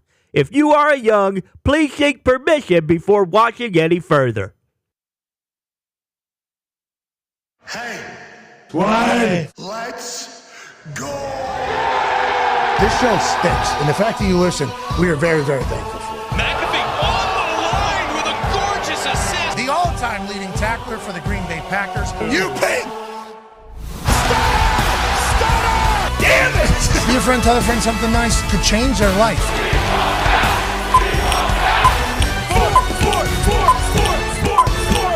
Hello, beautiful people, and welcome to our humble abode, the Thunderdome, on this Aaron Rodgers Tuesday, September 17th, 2024. Hour 2 of the program starts now. Football is awesome. Football is the greatest. Football just wrapped up another weekend of fantastic action. We're lucky to cover it every single day. I'm not alone, obviously. The Talks the Table is here at Boston Connor and at Ty Schmidt. What's that say on your hat there, Connor? It says Noche, which means night. It is from the UFC this past Saturday. And Did you go?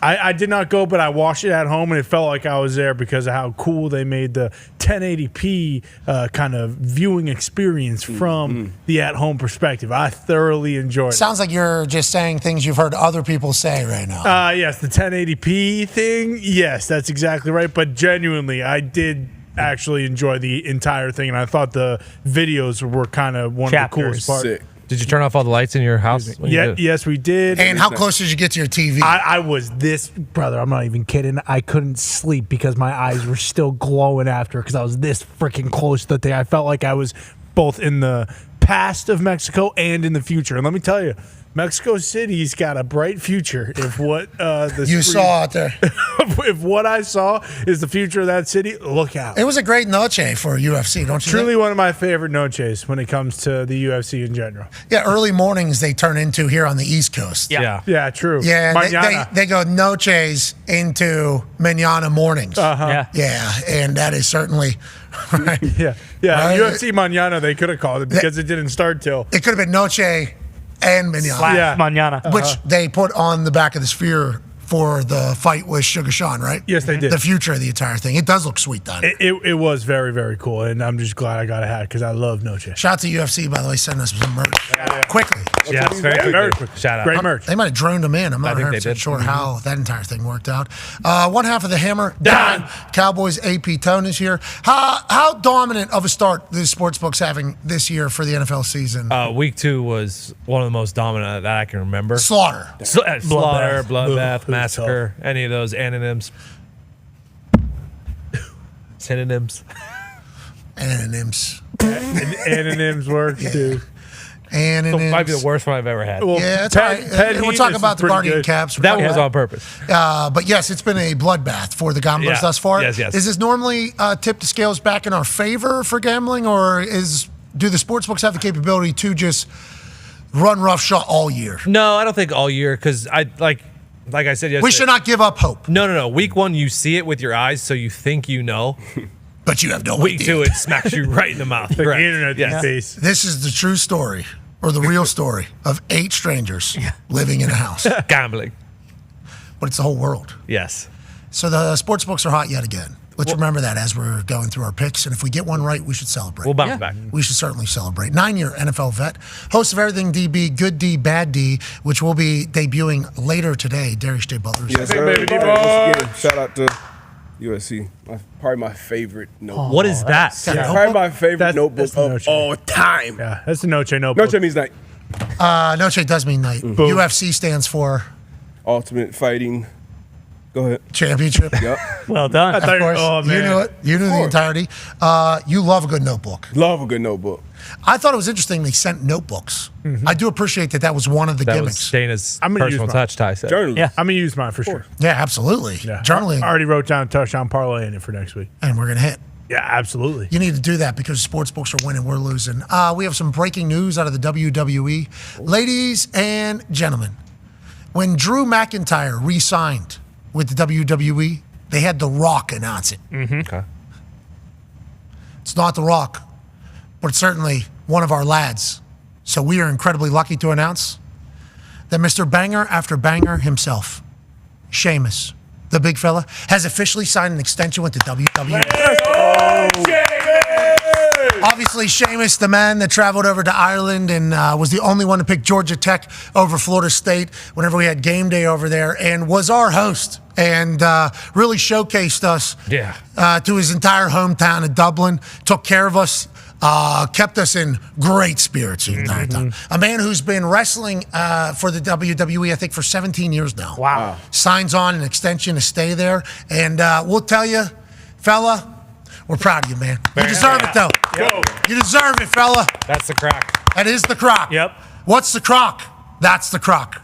And the good thing about Sheamus is, obviously, it's fight night. Yeah. Whenever he's in the ring. Yeah. There's going to be Jim Harbaugh football. That's right. A lot of this. There's going to be a lot of pounding the rock. Okay. Pounding each other. Yeah. Banger. After banger. After. Banger. After. Banger. After. Banger. After. Banger. After. Banger.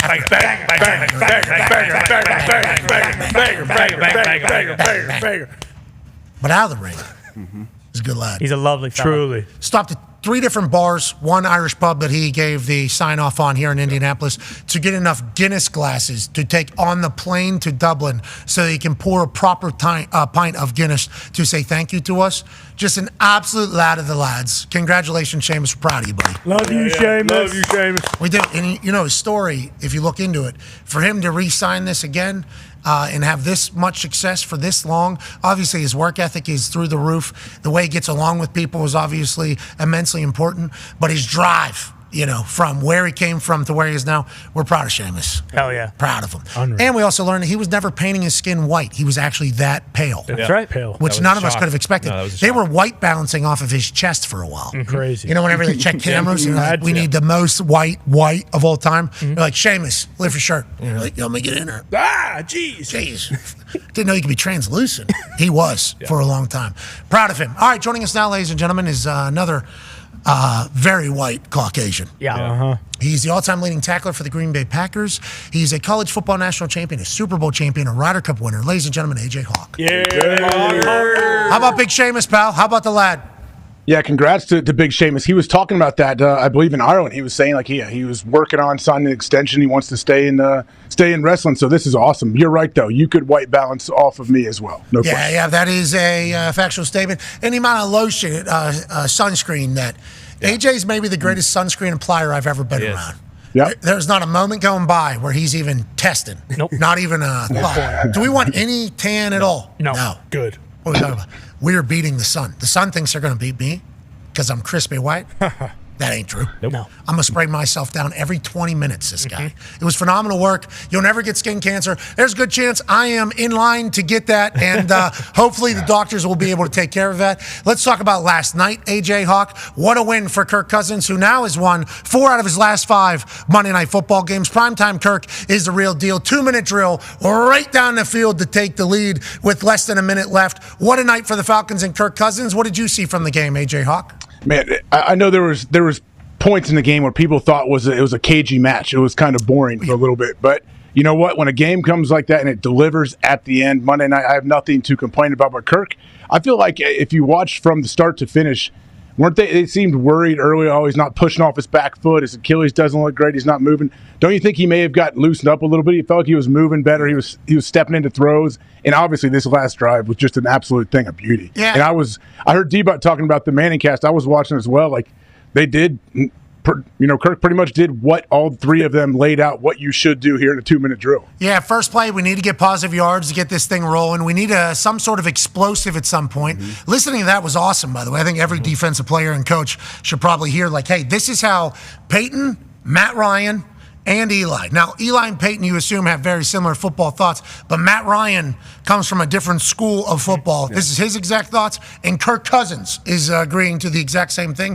I think defensive players can learn a lot from hearing that, but that first play, getting positive yardage, positive momentum going, huge ordeal, and then they took that 20-yard shot immediately afterwards, as if they were listening to the Manning cast. And Matt Ryan, he said, we used to call it the trifecta, is how Matt Ryan described. Positive on first one, need an explosive, and obviously clock management or something like that. I forget what it was, but Kirk Cousins executed perfectly, and D-Butch in the last hour broke down how the coverage was so predictable, seemingly, that Kirk Cousins could just do whatever the hell he wanted, and he had no pressure on him. So, worst case scenario for Eagles defense. Yeah, and quarterbacks know, Kirk knows the limited menu of coverages he's going to get because you can only call so many things. So as a defense, you got to play it top down. You got to play it back, make them check it down. The clock is your friend. You tackle them in bounds. That's huge. You can't let them get what they want and then get out of bounds when that team doesn't have timeouts. And we go over it every week. Usually for most teams it's Thursday. I know Chiefs do it multiple times a week, but you get a difference. Hey, 1:38 on the clock, need a touchdown, 1 timeout. So you know all the different scenarios as a coordinator, as a player, and this is just way too easy. You got some young players in the Eagles secondary, so you're definitely going to learn from this, especially Mitchell.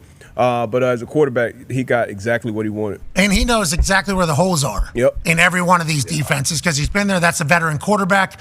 That's why you bring in a veteran quarterback or pay him $180 million in contracts, even if you have a top 10 quarterback sitting behind him in that. This whole situation I didn't love. I didn't like that he's on the sideline celebrating with his teammates, spreading peace out there, shooting fireworks or what he's doing if he's doing the double shocker, that's okay, right? They're not going to fine him for that or throw a flag. And he's with his teammates over there. He's literally with his teammates on the sideline. It's like huge flag. If he was on the white, he'd be okay, right? If he was on the white, would he be all right? I guess, but is he not close enough? I mean, what are we?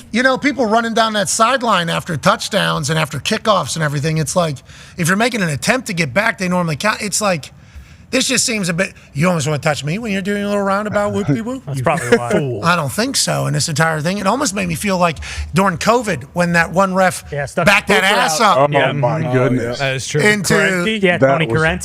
Yeah, exactly. Cassius Marsh. It's like, that's a huge penalty right there. Now we got a 48-yard extra point. That's a huge kick all of a sudden. And everybody in Philly realized it. It was loud. The tension was high. Yeah. It was a game winner with 34 seconds left. Almost a 50-yarder. He knocks it through. Young Koo, absolute dog. And then Jalen Hurts would end up throwing a pick to Jesse Bates. Game, set, match. I fell asleep, AJ, and I'm going to blame being old as hell now on it. Yeah. I was like dozing in and out. They go up 6, and I literally go, all right, these sports books are fucking too much. I'm like, what time is it? 11:15, 11:20, whatever it is. And I'm in the living room, and I open my eyes. I see the score. They're up 6. I see the time. I'm like, these sports, 5.5? Did it again. 5. Get up, turn the TV off, go back to my bedroom, pass out, wake up this morning, laying in the bed, think to myself, I can't wait to cut a promo about these sports books. Like, that's literally what I wake up thinking. 5.5, and it ends up 6. These assholes are swinging such a hot bat right now. It is absurd. Then I literally pick up my phone immediately. Kirk Cousins comes back and went, holy shit, what did I miss? There was not that much time left. How did this whole thing happen? Then you watch it back in real time. He didn't need it. Just boom, bang, pow, boom, boom. That had to be the easiest 2-minute drill in the history of Kirk Cousins. And like this part, Peyton was losing his mind. You don't hand the ball to the center. You hand the ball to the umpire. The umpire is spotting the ball. What do you don't hand it to the center? Center's not allowed to spot the ball. Like watching them live and die with the entire 2-minute and then them realize how easy it was. Great clip. I think it's got over 3 million views on X, them going through the entire 2-minute drive. It was like, what a night for Kirk and what a night for the Falcons. Now, on the flip side, AJ, run the ball. Take the points, run the ball. You got Saquon Barkley. You got a good offensive line. You got 2 downs here. This is for the field goal in the first quarter that they chose to go for it, 4th and 4. And now, granted, this is early in the game. Want to set a tone. You get all the way down there. Let's go get a touchdown. They threw it on 3rd and 4 as well. Yada, yada, yada. But it's like that's what they want to do. In 2024, it feels like field goals are a premium. Let's go ahead and take those points as opposed to last year or 2 years ago. And then at the end of the game, 3rd and 3, you have 2 downs you'd expect to get a first down with the way the Eagles operate. We're pulling it. Kellen Moore calls a little rollout throw to Saquon. Saquon catches that. We all assume they get a first down. Less than 2 minutes left. Falcons have no timeouts. Game over. We're kneeling this thing out. Don't cover. They don't cover. Nope. But they win by 3. This game is over. What are your thoughts on the decision-making process? Connor's judging it strictly by the results. What are your thoughts? I'm okay with this play call because you're throwing. I think D-Butt even mentioned like you're throwing it. You have Jalen Hurts throwing to Saquon, like your dudes, the guys that you have in there to win games in big moments like this. And unfortunately for the Eagles, Saquon didn't come up with this. He definitely gets the first down here if he catches this ball. He turns up, he falls for the first down at the very least. So I'm okay with the play call. I really am. Like, what else can you do? Well, they say you can run it. You can run it for sure. And if you gain a yard or 2, now you got 4th and 1, 4th and 2. Eagles of past, we don't know if it's going to be of future. They did score a touchdown with it earlier, have been the tush-push masters. Have been the tush-push masters. Now, are they still as confident without Jason Kelce to take that out, 4th and 1, 2-win game? Probably. Yeah. Probably at home. So that's what everybody else is saying. If you run the ball with Saquon there, you pick up at least 2 yards, you'd assume. You would hope. But then if you get to 4th and 1, now you got a guarantee first down, game over anyways, and there's not even a thought of a potential drop. I can hear how people are thinking that, but if Saquon catches that, they get a first down, it's over. Sure. This is just like with the Colts last year. Yeah. Colts against Texans, and they have the 3rd-string running back. Nobody expects to cover the 3rd-string running back, which they didn't. Gardner Minshew throws ball to 3rd-string running back. He catches that. We win AFC South, not the Houston Texans. A lot of things change. Yeah. Instead, ball's dropped. Shane Steichen's an idiot because he threw the ball to the 3rd string running back. Coach Stinking. That's what I'm saying. Like, relax. When it's there. I don't like it. I don't agree with it. But that's what people are saying. They're not saying it. You want people to say it. I do not. I would like people not to say it. I love Shane Steichen. Thank you. Coach. Suck stinking. Is that what you're gonna say? No, that's what you just said. Oh. Why are you guys saying this? No, as a Colts fan, I would like Shane Steichen to stay, and if they make any moves, go ahead. This is a Goose Bradley problem. Where should they make moves? Where should they be making moves? You said go ahead. Where? Season's not slipping away. Okay, I It might be slipping away, brother. No, we still got nothing but time. We got a lot of games. Slipping away? Anthony Richardson is a rookie quarterback. Okay, we're gonna have to live through some games where we're not our absolute best. He's playing like his 19th game that he's ever played in organized football. Okay, he got robbed of his rookie year because of his shoulder injury that he had, but he's going to be better going forward. So there's going to be some ups and some downs with Anthony Richardson. With that being said, Shane Steichen he's not the problem. Is not the one that he's we the need to solution. be. Bingo. So this whole you guys trying to ramrod. I'm not trying. Yeah, you are. We are just You both observing car, and your car reporting. ramrod. We're observing and reporting, and people are calling him Coach Stinking, and we like Shane Steichen. When he came in here, cool guy, great moxie, obviously. You know, he's had success with Gardner Minshew, with the Colts. And got him to the Pro Bowl. Got him to a Pro Bowl, and if he does, make a catch last year, the third string running back, absolutely. You guys are a playoff team, and you get absolutely slaughtered in the playoffs. But again, still would have been a very, very cool story. But what else are we supposed to, respond to when it comes to results? Okay, this is a results-oriented business. That's all you care about. Yeah, I'm judging off the results. No shit. Don't be such a mark. Yeah, I mean, if you win and you lose, Monday morning and they lost on that fucking call. I'm sorry, they did. Saquon catches that, they get a first down. Sirianni, Kellen Moore, live by the sword, die by the sword. They all thought we were going to run because everybody would say you should run in this situation. Instead, we get him wide open, first down, we win, you lose. He's walking off the field. Coach Sirianni talking about how big of a genius he is. It probably sounds like he's screaming, O-line, D-line, Howie, O-line, D-line. It's what it's all about. Fuck the Falcons. Go Birds. We're going to D'Alessandro's. That is probably what he's saying. But instead, we get Kirk Cousins prime time, 2 minute, down 6, 48-yard extra point, game over. If it doesn't work, it's always going to be a bad call in people's minds. If it doesn't work. I'm not saying it was a bad call. I just thought it was the wrong call. Joining us now, ladies and gentlemen, probably has a take because he has a take on everything. You never know. More sports-based now than ever before. Ladies and gentlemen, ESPN pundit Dan Orlovsky. Sweet. Whoa. Wow. Young guy. Looking cool. Pro golfer. What is it? It's good fall, brisk feel up there.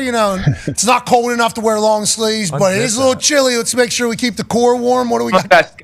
I'm a vest guy. My wife hates it. My wife hates I can the see vest. why. Yeah, we understand. We understand. Are you golfing? Are you golfing You look today? sweet. You look good. Oh, dude, golf, man. No golf. Golf in March. So you're just wearing that around the house right now? Yeah. All right. I can see why your wife. You look good, Dan. Why you gotta be an asshole all the time? Is it? What is the temp at the house? The thermostat is set at 69 all the time during basically every time frame but spring. Me too, brother. Hey, can you turn that sideways, your phone? Because the echo off the thing is muting your speaker there. So we didn't get all of your. Thank you. He's got a gimmick. Oh, he's got the cool Put thing. the gimmick on. Yep. Smart. It's a good-looking kitchen. The guy works hard. Wow. 12-year NFL quarterback. People forget. Nice wood in there, huh? You don't do that for free. It's not a soup kitchen. Holy shit. Hey, way to go, Dano. Baby Dano. Let's see. Hey, you guys a tech expert, too. There we go. Hey, it is. So it's 69 degrees at the house right now? That's kind of what it's set on. Sometimes in the spring, if it's perfect, crisp spring day, we'll turn it off and open the windows like a lot of people in the Northeast do. But out of the days of the week, 7, how many of them are you just walking around with a vest on in-house? This is a light vest, though. This is a relatively, kind of stretchy fabric vest. So, I don't know, once a week maybe. I do it mainly to annoy my wife. Oh, I love that. I love love. Yeah. We absolutely love love. Let's speak about love a little bit. Kirk Cousins and the Atlanta Falcons celebrating a big-time win. Seems like a lot of love down there. Kirk Cousins doesn't win that game.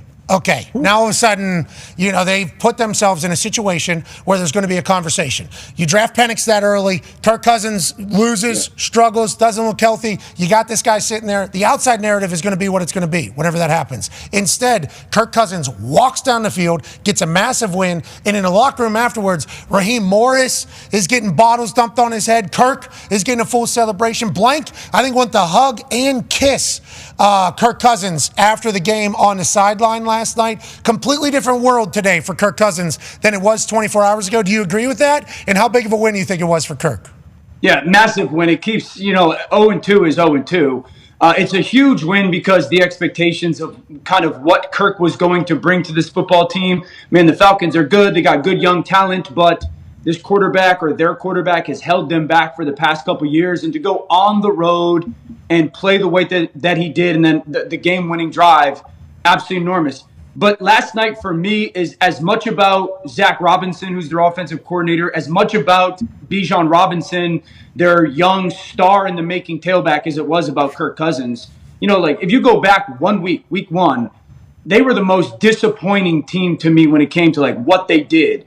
And the fact that they even put themselves in the opportunity to go down the field. This is a sick little route, D-Butt, with the game winner. By Drake London. That one's so cool because, if you guys, do you guys remember second quarter, 14 seconds left?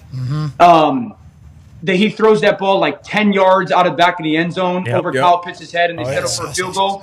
It's basically the same formation, and what they're doing is they start Drake inside, they motion him outside, but he's still kind of stacked, so Darius has got to sit outside leverage, and D-Buck could tell you when those receivers get into that alignment, more often than not, we want them that alignment for what type of route, D-Butt?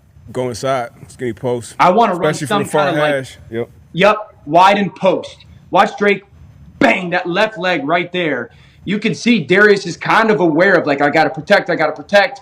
And once he puts that left leg in the ground, Darius has got really no choice but to bite it. See that bite inside right there? It's fantastic play call. It's a fantastic design to know Slay is going to be protecting the perceived weakness of the defense, and that's how he gets wide open. But I'll go back Zach Robinson. They went back under center. They ran more of their play action. In the first half, it was outside zone weak. It was all outside zone weak. In the second half, it was outside zone strong to the tight end. And so I was really impressed. It's kind of what I expected that offense to be. Yeah, and speaking of zone and everything like that, I think A.Q. Shipley's big take about the Atlanta Falcons is you have zone offensive linemen that you're trying to make not zone offensive linemen. It's an offensive coordinator system not matching up with who he has in real life. In theory, we get what you're trying to do. You got T.J. Watt one-on-one. Fourth quarter to end the game there because this is what your offense is. But in reality, this is the type of guys that you have because this has been brought in to run a different offense. So them mixing those and matching, egos, pride, everything like that to make it work, get a massive win in Philadelphia. Now, on the flip side, Kellen Moore, this guy, is he ever just going to call what he's supposed to? This guy wants to run up a scoreboard. He did it in Dallas. Mike McCarthy had to call him out for it. Now he's in Philadelphia. They're running all over the place. And then whenever they got to have it, 3rd and 3, there we go again. We got to throw it. Now, if they easy pitch and catch, pick up the first down, game over. Kneel it out.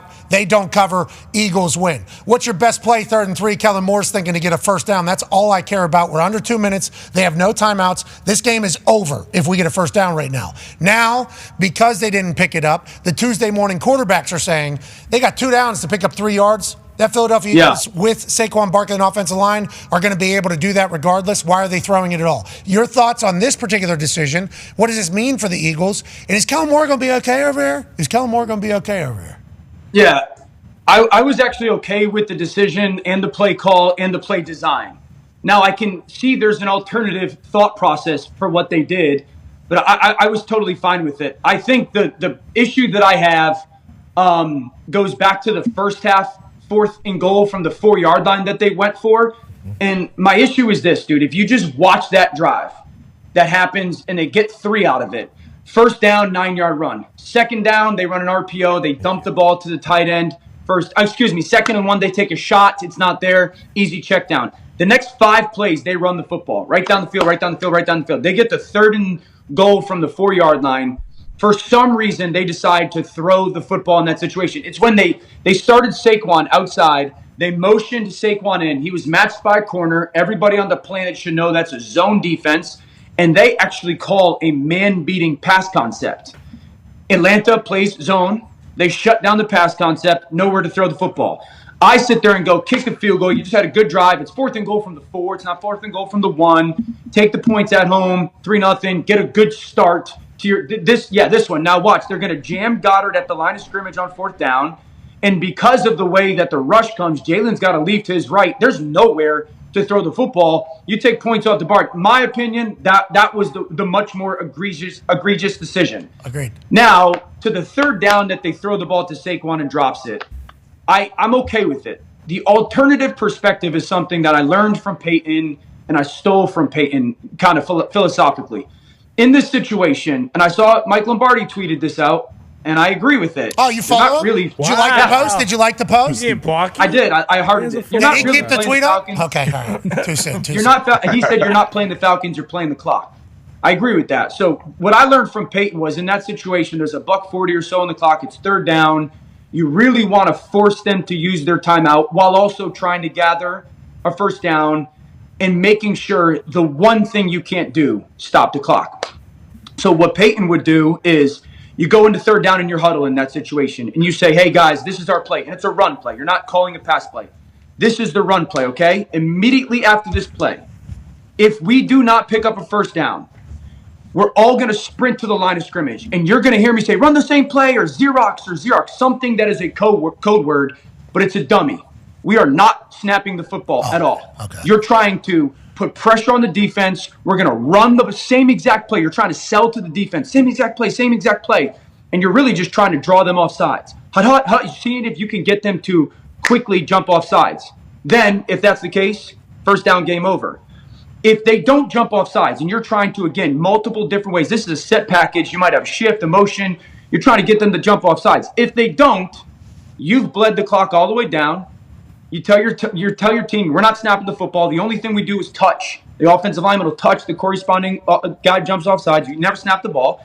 If they don't, we bleed the clock another 40 seconds, and we take a delay of game, and we kick the field goal. And then there's 50 seconds left with no timeouts. Yeah, there's so many different ways to handle that. And the more we go through them all, and you were talking about that one, running up a hurry up, and maybe they, do jump off sides because they're so excited and zeked up. Mm-hmm. But then you could also run the play you ran with Saquon there, because that is a sell of a run, which Atlanta bought. Had to. Atlanta bought that on that 3rd and 3. Maybe you save that for 4th down. Maybe you save that particular one for 4th down, and then just understand, that up 3 is just as good as up 6, seemingly in your head if worse comes to worst in it all. Nonetheless, this ball's caught its 1st down. Saquon knows that. Yeah. Philadelphia knows that. But since it's not, now we got to question everything. That's right. And since Kirk Cousins goes and does what Kirk Cousins does, seemingly as of late on primetime, there were some stats that just got tweeted out about Kirk in primetime and how it was a conversation. Now, his stats never matched what the records were in those primetime games, but he was gone off 2-10 or something like that. Mm-hmm. Yeah. In primetime games. Now it's 6 out of the last 8, Kirk Cousins has come alive. And I think if you were to ask Kirk Cousins' team, not Kirk, because Kirk is too incredibly humble to say that, but his team, his agents and stuff, they'd be like, Kirk always plays good. Kirk actually plays his best football in primetime. Just his teams have never seemingly showed up. Do we think the Atlanta Falcons are a good team this year after a big-time win yesterday? You think their team? Oh, yeah? I do, absolutely. I've legit said that I think they're very real in the NFC when it comes to being contenders to go to the Super Bowl. But that's the team I saw last night, Pat. What I watched in week 1 was gross. Philosophically, it was scheme. It was defense. Pistol and shotgun, no play action. I always believed, 1, really good play action passing quarterback. 2, I think it's a really good, to AQ's point, really good offensive line when it comes to that zone scheme. And then 3, they've got the pieces that should excel in this offense. I feel all offseason I've said, hey, Drake London is going to be a breakout star. Bijan Robinson is going to play like Todd Gurley in this offense that he did for the Rams when Sean McVay got there. I've always thought that defense, now that they've added Bates in 1 year and Simmons in the next year, Terrell is awesome. So, I think that they're a very, very good football team if they play style-wise what they were last night. And I would think moving forward they will. Go ahead, AJ. Dan, what about this Eagles defense? That last drive, Kirk just made it look too easy. You played quarterback for a long time. What should do? I guess what gives you problems as a quarterback in a situation like that? What would you have done if you were a D coordinator right then? Yeah, I think the number one thing that gives quarterbacks problems in those 2-minute situations, if you don't allow us to throw the ball, kind of where we need to. I mean, they start on first down with a $140, and Kirk gets a completion into the middle of the field. That's easy for us in that moment. The next 3 plays, he gets completions to the sidelines. I mean, that's exactly where I want to throw the football. I want to get a chunk. I want to get out of bounds.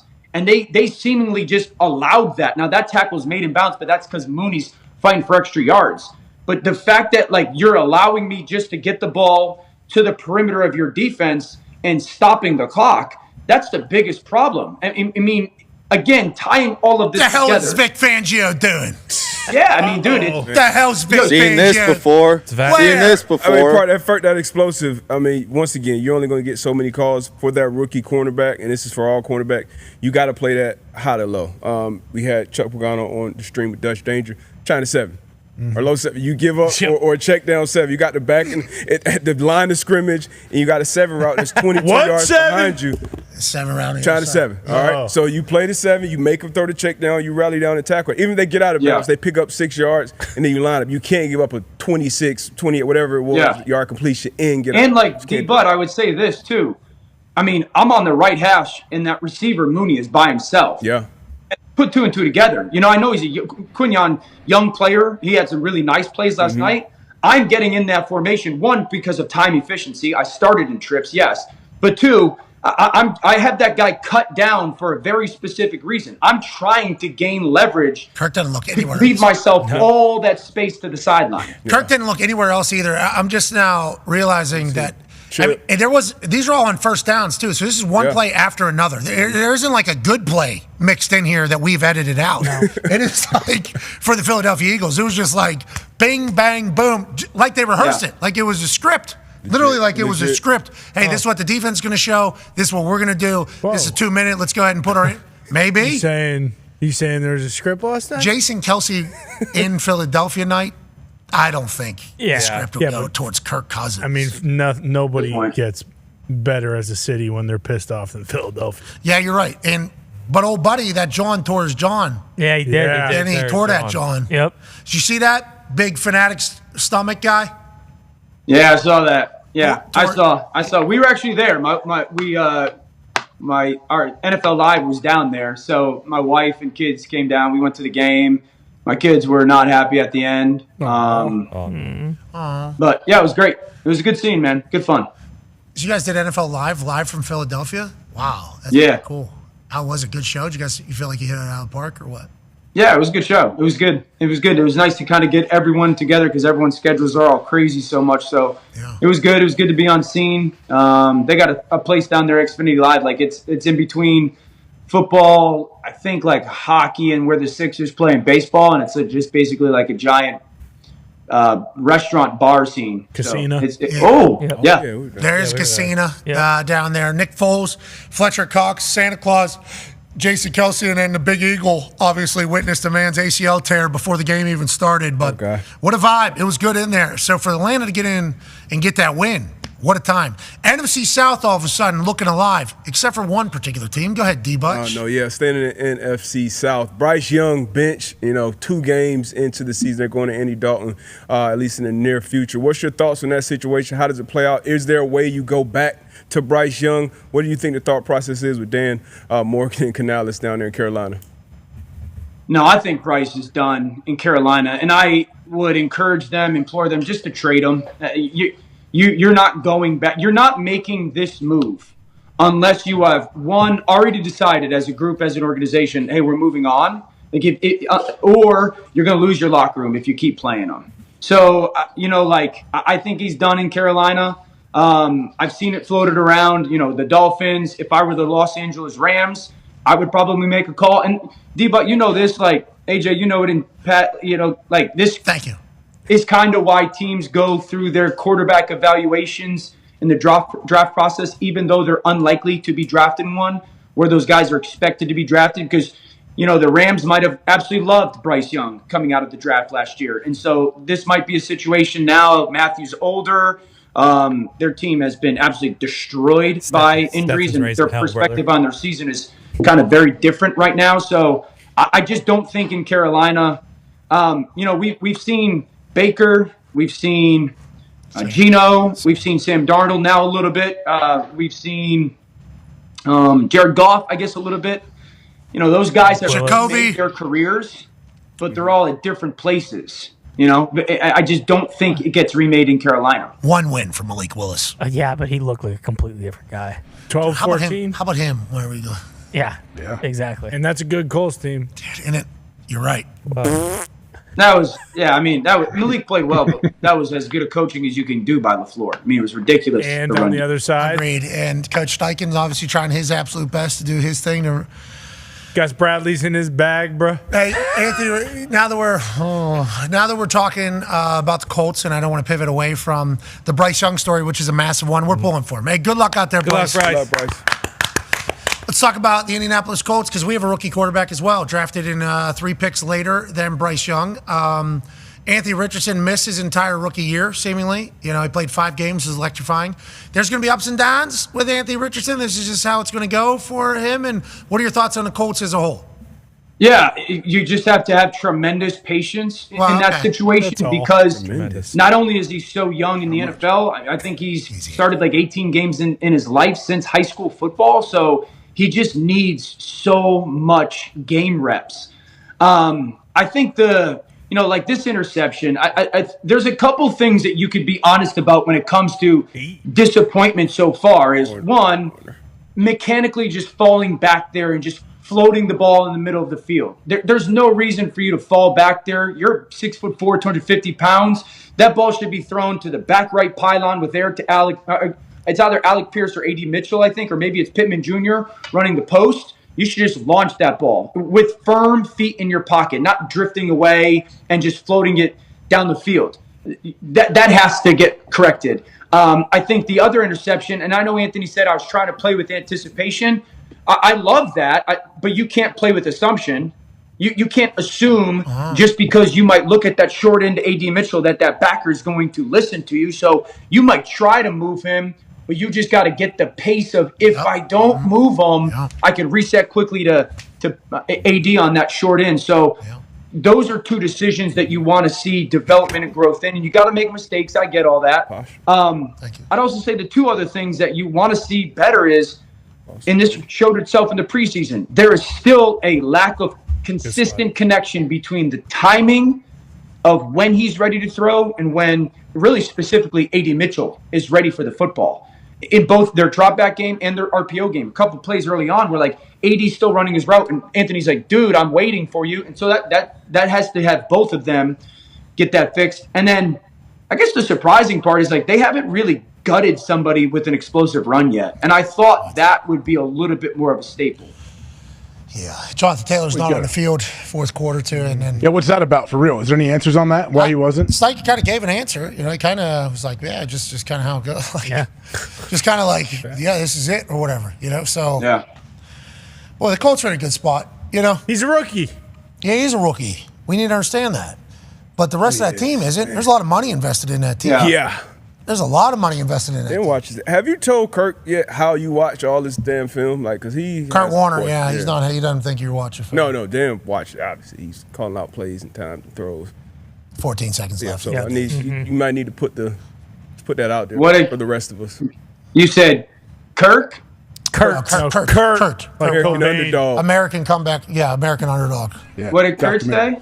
Kurt Warner just said he doesn't know how all these people say on Monday mornings that they watched all the film. I've fucking been watching since 4 a.m. Well, I think so. Just that's what he said. That's what listen, like, I'll give you mine. Like I feel like I've said this before. Like one, all 22 doesn't become available to 6 o'clock the morning after the game is played. Shout out to NFL Plus Premium awesome. NFL Pro. Yeah, it is awesome. But the all 22, meaning you can see all 22 dudes on the field, that's not available to 6 o'clock next morning. So I get, like I just hop on and I watch. I try to watch about, I want to say 8 games Sunday afternoon into Sunday night. And then I watch another, hopefully 4 or 5 on Monday. I don't watch all of them by Monday, but I watch every one that I'm going to talk about by Monday. What do you do live? What do you do on Sundays during, like you're watching other games while it's live? Nah, I mean, like 1 o'clock comes around, I really try to like hang out with my family, and my daughter might have a soccer game. My boys might be playing a football game.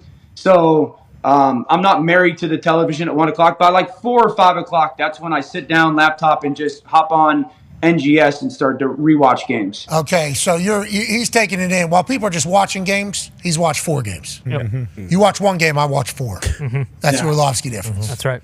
So you start doing some math. All of a sudden, how many games can you watch? You can watch 4. I'm already at 16. What's that? That's the season. Yeah. Boom. I got the whole fucking. Like the only game I have not watched yet this weekend is Cleveland-Jacksonville. That was a poopy one. Yeah, that's a good play. That's a smart play. Commanders-Giants also probably worth a not. Watched it. Yeah, but you had to because New York and the entire thing. The thing you need to know from Cleveland-Jacksonville, the winner of the best big old punt this week, Corey Bojorquez, puts. Oh yeah.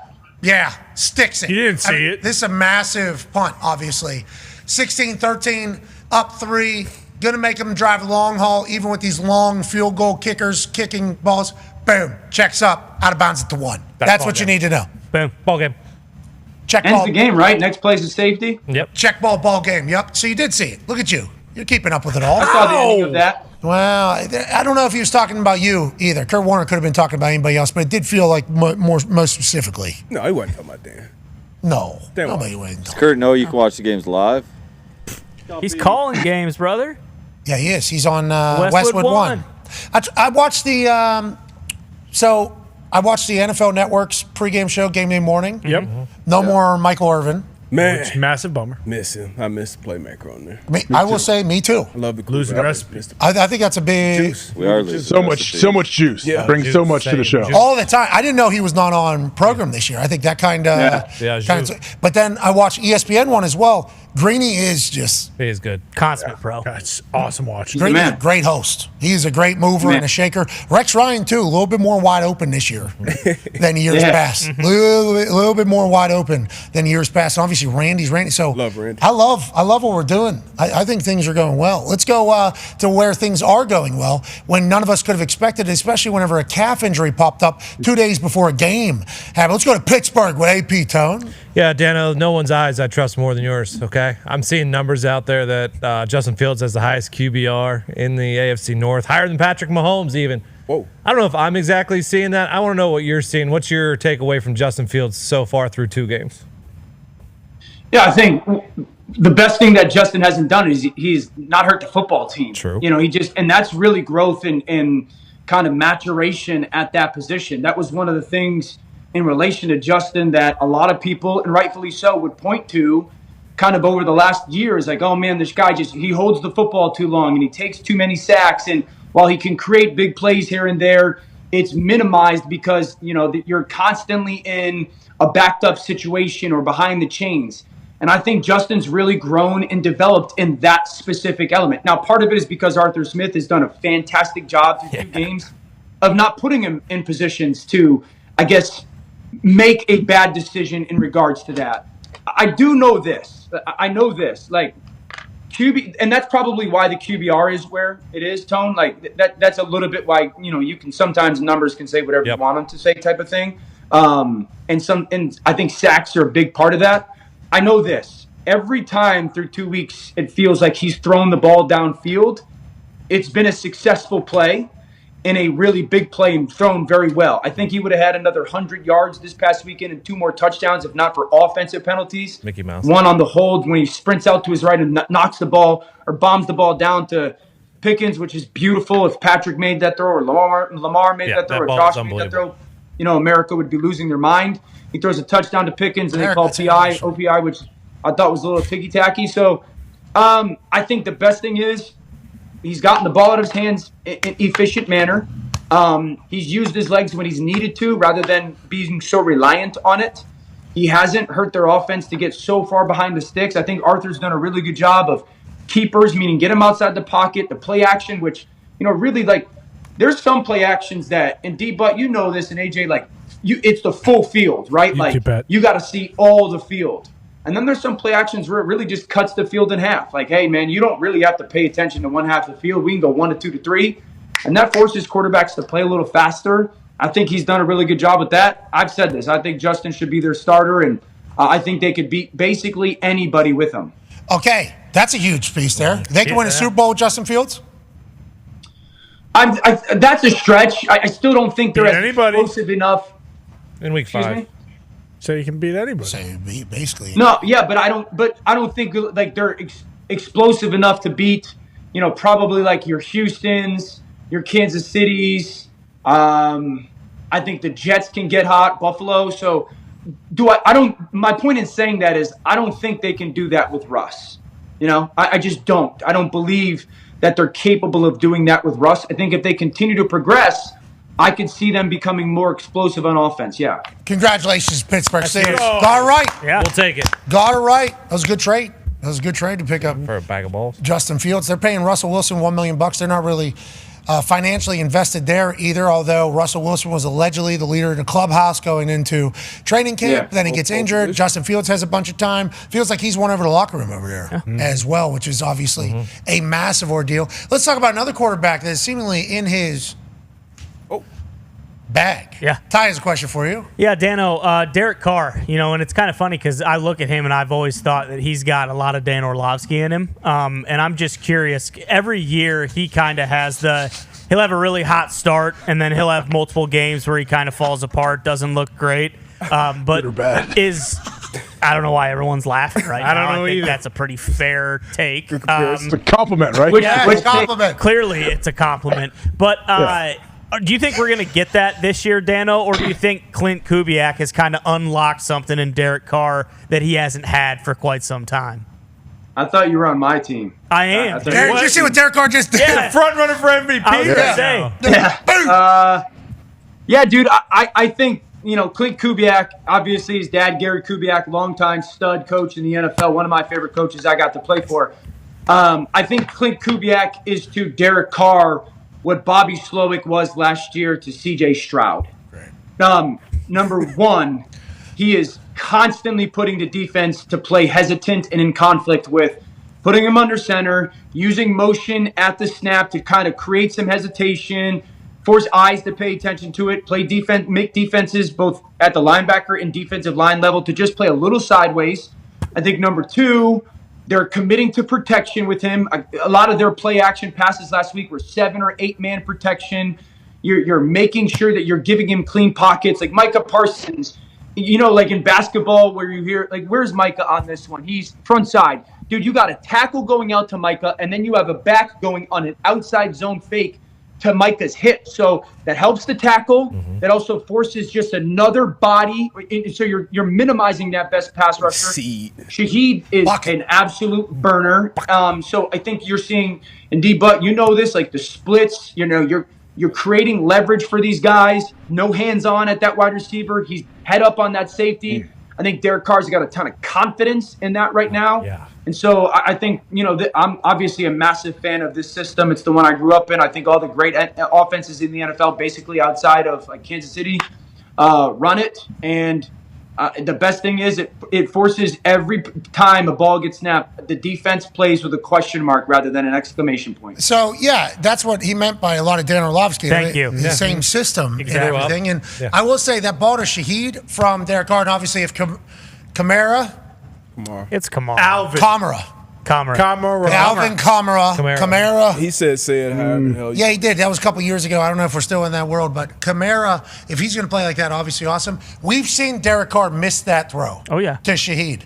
But instead, this one is in a bucket. It's pretty crazy what confidence could do for somebody, even at the highest level. Derek Carr, at one point, was going to go get an MVP. Then a Christmas Eve game happened against the Indianapolis Colts, and his knee got twisted up like a chicken wing. Legitimately. We were there. That was not cool. He was a rocket ship at the time for everything. Then there's a little bit of a setback. Then obviously the way things ended with the Raiders, he goes down to New Orleans. Now he seemingly has everything that he needs and wants and feels his best, and then yeah, absolutely. Hitting the entire thing. It's like, Derek Carr. Are we in prime Derek Carr time right now? Feels like it. Carr's always been a good player, man. Like, the problem last year with them was good. I agree. Good. Not great. Right? Good, good, fair point. That is like the always been good. Was on the rocket ship to being like great with the Raiders. Gets injured. I think there's obviously a little bit of effect on that. Everything happens with the Raiders. Now it's like, Derek Carr, good quarterback. It's like, Derek Carr, great quarterback right now. Like, great quarterback. What's the schedule coming? Do we have any idea? I want to see, like, I'm trying to think of a defense that I think is going to match up with them. Eagles. Tampa's defense will match up well with them. Well, Trying to Tampa, think who yeah, else was- that's always a divisional battle. But it's like we thought the NFC Detroit's off defense will match up well with that. I think everybody was thinking the NFC South like bah, bah, bah. And then it's like Kirk Cousins doing it, Baker doing it, Derek Carr doing it down there. Now, Carolina's Andy Dalton. He's going to do it. Look at that. We just took a trip back in time almost down there in the NFC South, and they're all playing their best ball. All those quarterbacks that you mentioned, Pat, all have the same scheme. They all come from the Shanahan tree. Baker, Kirk, and Carr, all Shanahan tree. Okay. That's wild to think about. Now? Yeah, well, I saw that tree. Basically, yeah. I saw the tree. It is pretty much everybody that's running offense in the NFL right now. Hey, before we have a hard out here on ESPN, didn't want to bring it up, obviously, Trey. Did ESPN tell you to delete that tweet or no? I just need to know. Can you tell me? That's all you need to say. Did ESPN tell you to delete that tweet or no? ESPN did not, nor did anyone associated with ESPN tell me to delete that. Okay, all right, okay. Because it came out that it wasn't, and obviously you didn't want to be the one that I get where you were standing. You feel like I could lose my job. I don't need to be that. Everybody has attacked you. We want to let you know we think you're a good dude. We think you are a good dude, Dan. I think you obviously made a little whoopsie there in that particular situation. That's an accurate assessment. Okay, and we move on. We're thankful you're back. We'll be back tomorrow on ESPN. We continue on YouTube, ESPN Plus, and TikTok Live. Cheers. All right, so as we continue to go here now, you talk about these guys, the nostalgia team down the NFC South all playing great football. Let's talk to a dude who's playing great football since he got into the NFL. Go ahead, Con, man. Yeah, Dan, just deleting it was a whoopsie. Mahomes, when we're talking about yes, 1 million %. Okay, just double checking. When we're talking about great quarterbacks, obviously Mahomes is that guy, but the stats and everything like that people are talking about aren't too impressive to start here. What have you seen from the Chiefs offense, and why won't he throw the ball to Travis? Is it because of that debate off the field going on between their hubbies or what? Trouble in What's going on? Brittany was shell shocked. Yeah. That aggressive takedown. That's what I heard. Yeah. I'm not talking about that stuff. Fair. Smart. Dan, I that's only smart. like sports. Yeah.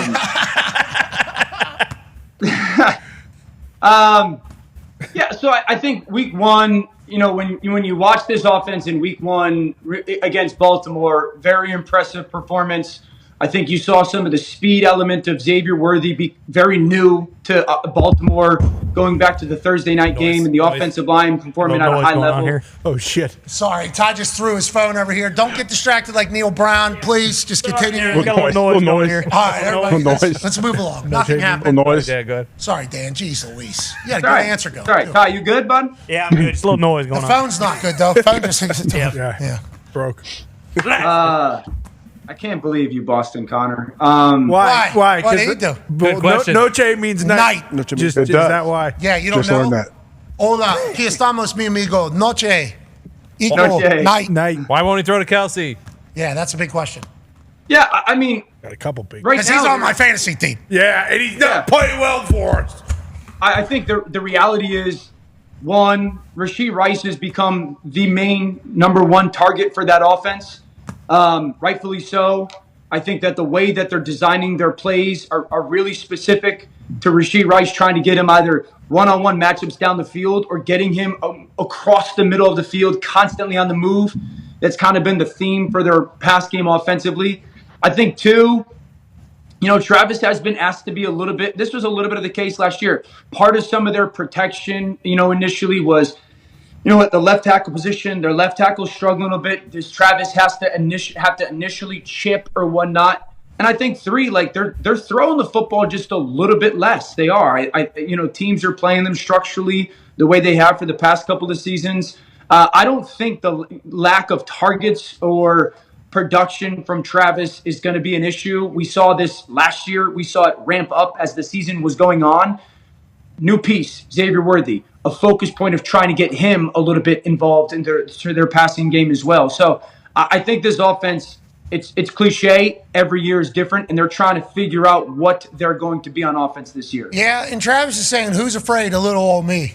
You should be to defenses. And right now, I'm afraid that our fantasy team is going to be in trouble. No, we are fine. Let me tell you why. Because Travis understands that right now it isn't about building up his confidence. It's about building up Rasheed's confidence in that offense, Xavier Worthy's offense, confidence in this entire thing. And when you think about the Travis Kelce, Rashee Rice relationship, I think Herb Street said it on our show. Maybe somebody else did. They talked about how Travis Kelce normally goes and meets with the quarterbacks, so he knows his shit, right? I guess Travis Kelce's very diligent, watches the most amount of film out of any tight end in history, maybe. And I think Gronk had a natural feel and figured it out, and he obviously had to put in an immense amount of work. But I guess Travis Kelce understanding what everybody's doing like a quarterback is a big part of his game. That's why he can do the Travis Kelce shit, and him and Patrick Mahomes are on the same page. I guess he's brought Rashee Rice with him to those meetings now.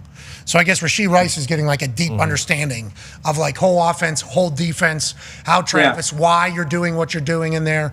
And I think that is a big brother, little brother situation that's kind of brewing over there, which is not good for anybody.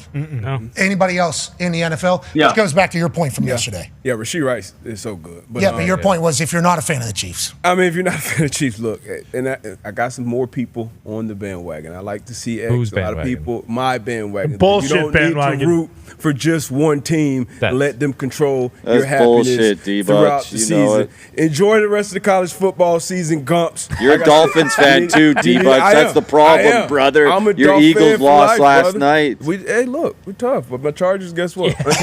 My Chargers. It's hardball season, baby. So 4 years, man. Look, if you're not the Chiefs, then the Chiefs will figure it out. Kelce, in the biggest moments, in the biggest games, he's gonna make the biggest play. That's just who he is. But Rashee Rice is developing, like Dan said, he is kind of that number one target. And he's explosive, and you get him when you get a high low with Kelce and Rashee Rice in the middle of the field. You saw it in the Baltimore game, one of the big plays that Rashee Rice had. Two linebackers underneath the hook defenders. They're both keyed on Kelce. Boom, Rice climbs behind him. So they will, and then you're gonna have 5 of the 6 plays that you got to get Xavier Worthy hands on the ball. So I mean, they're going to be a low, especially when Pacheco gets back in that lineup. Dan, how about my question for you is Travis running Travis routes because he understands everything so much is good because he knows where everybody else is going. He knows where everybody's going to be against this defense. This is going to be the hole. Nobody's going to be there. I'm going to go occupy that space, and Patrick's going to find me. They kind of broke it down, I think, with the Alex Smith thing about a little bit more the other day on Sunday, yada, yada, yada. Can't have multiple people doing that, right, on one offense? Correct. Can't, right? Because then knowing where everybody there's else rules is gonna guys and there's guidelines guys. There's rules guys, hey, this is the play, dude. And if you're not smart enough to handle anything more than that, or you make mistakes, or you think one way and it's not that way, or you fool the quarterback, you got to follow the rules. We don't give you freedom. We don't give you leeway. And then there's guidelines guys that, hey, the play is this, but if you prove that you can kind of handle it and see it the right way and you do the right stuff at the right time more often than not, and it ends up being a good play, you give those guys freedom and guidelines to do that stuff. I mean, one of the greatest dudes I was ever around when it came to that was Lance Moore for the Saints. Lance was kind of similar in that regard. Lance was this guy where hey, this is the play. And he'd be like, all right, but listen, if they do this and you kind of feel this, and I'm just expect me to kind of break this off and go to that space and whatnot. And so he was a guy that took it from the paper and said, I understand that, but I want to kind of put my own color on it. So there's guys like that for sure. If Rashee Rice becomes one of those guys because of these meetings that's happening, good luck. That's just the next generation of it taking place. I think Breece Hall actually told Aaron Rodgers, right, that we're going to talk to him in about 25 minutes. Breece Hall said, hey, I'm going to go out there. If there's a linebacker on me, throw me a go ball. Throw it. And Aaron goes, you got it. And then they throw him the go ball. Dude, that's so good. That's so good, man. That for a young kid to do that to a Hall of Famer too, you've got to pay it forward. You got to go make the catch to credit him. And then, Pat, I have to run because I got to go do stuff for the Bills. So I apologize. I love you guys. Wow. You know what, dude? The best play in that game is the throw to Garrett Wilson on 3rd and 1. Though. Yeah, the little whoopity woo. Yeah, it's filthy. I saw you on your little thing doing the thing yesterday. We appreciate you so much. Obviously, them both on the same page is beautiful. The chemistry is real. The catch is insane. The route is absurd, and it's in the 4th quarter, so it's a big time. And there's 3. Aaron changes the whole play with 3 seconds on the play clock. Well, yeah, he's the last minute. The amount of the amount of those they get out of here. And Salah too, calling timeouts on the sideline. What are we doing? It's that's Aaron Rodgers football, brother. We are dissecting everything that's happening on the other side for as long as we possibly can. And there's going to be a little red shadow behind that play clock every time. 3, 2, every single time. You need to just relax. Welcome to the show. Now, if he gets a delay game, a lot of people are going to go, this guy can't make a decision. This is the show, huh? This guy is. This is the show I want. Okay, we're losing 5 yards. All right, Dan, good luck talking to the Bills. Tell everybody we said hello. I got their Monday Night Football, Jack, so I appreciate it. Love you, boys. Thank you. You too, Dan. See you, Dan. Like the vest, Dan. Good vest. No. You don't wear vests. That's not true. In the I actually house? I've thought about wearing vests every once in a while. Still haven't worn Sheamus's. They're pretty pointless. disrespectful. Yeah, it is you're pretty right, I have not. disrespectful. Waiting for the On right this moment. day? No, it's disrespectful to wear that to the wrong moment. I agree. But on this day, Yeah. might have been the right day because he just signed an extension with WWE. Congrats, Sheamus. Proud of Hell you. yeah, Congrats, Sheamus. Seamus. Did he sign with Georgia Tech? Too? I think he's a consultant. Yep. A emotional He's their Matt support. McConaughey, right? He's their Matt McConaughey. Yeah. Yeah, you're right. Director of vibes. Culture. Mm-hmm. Director of culture. Yeah. Matthew McConaughey does have good vibes on that side. Oh, my it's God. awesome. I mean, it is. The He is- aura. Every single snap he is living and dying with. Yeah. Okay, all right. Here we go. A lot of this. A lot of this. Bringing it in. Bringing it in from the sun. I love that. Bringing it in from the sun. He knows how powerful the sun is. He's real deal. I'm powered by the sun, bub. So does this Texas Longhorn team. They might have a squad this year. Oh, yeah. How do you look so young? Oh, the lotions, brother, and water. Yeah, not potions. Let's get to a break. We'll be back on the other side. We'll have Aaron Rodgers joining us in about 15, 20 minutes or so as he's preparing for a Thursday Night Football. Short week, fitting us into one of the windows we're very grateful for. And also, we'll wrap up all the other stories happening around the sports world that we haven't hit just yet. College ball, very alive. We'll dive into that. Be a friend, tell a friend something nice. It might change their life, like our friends at Dude Wipes. Listen, yeah. a bath for your ass every single time. It is divine. It is Dude Wipes. Take 5.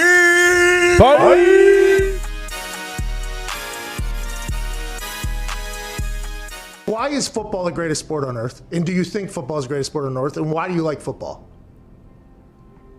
That's a really deep question there, Pat. I know. I think I can get a good answer out of you, though. Like, I think you'd be able to talk about it in a way that I think a lot of people haven't because you've been at the pinnacle of it for so damn long and inside of it.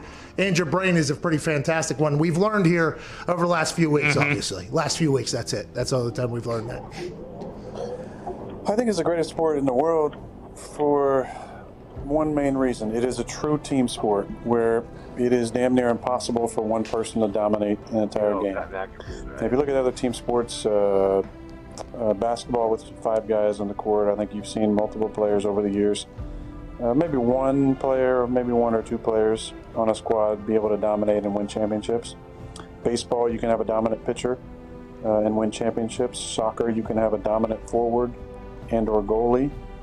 That seems to be a little more of a team sport, but you don't have 11 players engaged at the same time on every play. It is truly a sport reliant on every player on the field to do their job in order to be successful. And I think that's why at times, you know, certain star players can get maybe too much credit and maybe too much blame on the flip side, because it does take so many players at the same time in 3 phases to win football games. And I think that's the beauty and the draw of our sport, is that something new happens all the time, because you are literally dealing with 11 humans on the field at one time who all have lives outside of football, and there's distractions, there's a reliance on coaching, there's a reliance on preparation, there's a reliance on diet and performance. I just think there's so many facets to it that you see something new every single week, and I think that's the beauty in our game. When it comes to the love that I have for it, it's rooted, and I think like any player who's played for a long time, the love is not just about our sport, it's about competition. And I think there's nothing in the world for me that fills that need and that hole I have like competition. I think players who play for a long time at a high level, you have that need to be satiated competitively, and it's a love of going out there and going against guys and being in an environment where you know that nothing is guaranteed. And that's why at times I've taken umbrage to people saying that it's easy, because it's not easy. It's never easy. And I think that's the beauty in our game, is that you see things new every single week. It's never easy. And your only thing you're guaranteed is the ability to compete. I love that aspect of it. I love competing. I love going out there and harnessing the fear of failure, where I think so many people who maybe don't love football as much, the root of that is is a deep fear of failure, that you might go out there and your best might not be good enough, and that's not okay with you.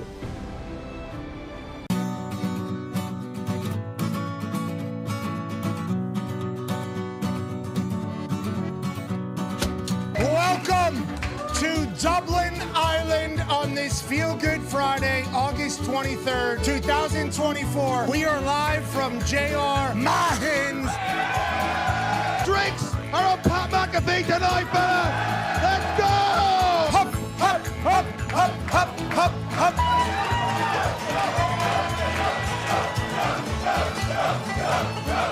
The fact that anybody knows we exist in Ireland, we are so incredibly thankful. So to all of you, we say, Gotcha!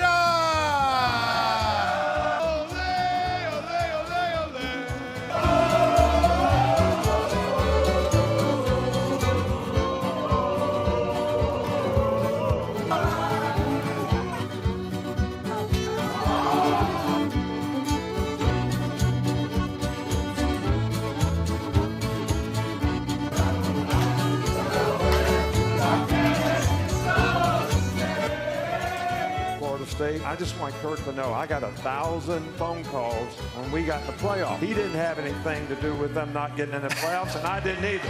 But we both got hammered. Some of us did get hammered last night. We have real football happening today for the first time in months. This is a beautiful time in a wonderful town. It's fight night, baby! Sheamus is his name. We gotta go for Georgia Tech. I gotta go. I wouldn't be back in the country if I didn't pick Georgia Tech.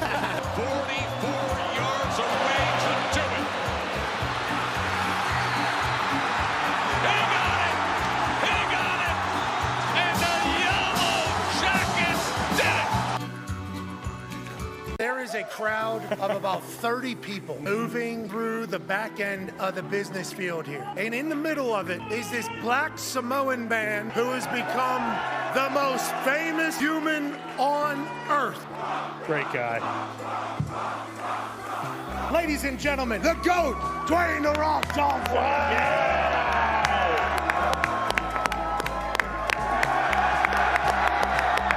There's thousands of people skipping class to come see your big ass. Listen, there is thousands and thousands of you skipping class. It doesn't matter if they go to class. Moana is one of the best animated films of all time. What? Okay, can't wait for the live action. Thank you, yes. But You're welcome. We talk about Moana. What can I say except you're welcome? And we talk about Moana. Honestly, listen, kid, I could go on and on. I could explain every natural phenomenon. The tide, the grass, the ground. Oh, that was Maui just messing around. I couldn't have buried its guts. Sprouted a tree, now you got coconuts. What's the lesson? What does it take away? Don't mess with Maui when he's on a breakaway. And the temperature here on my skin is a map of the victories I win. Look where I've been to make everything happen. Look at the me mini Maui just tickety-tapping. That's it.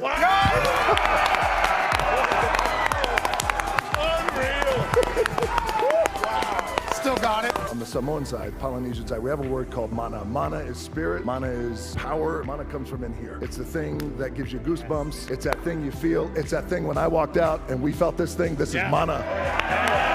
This is mana.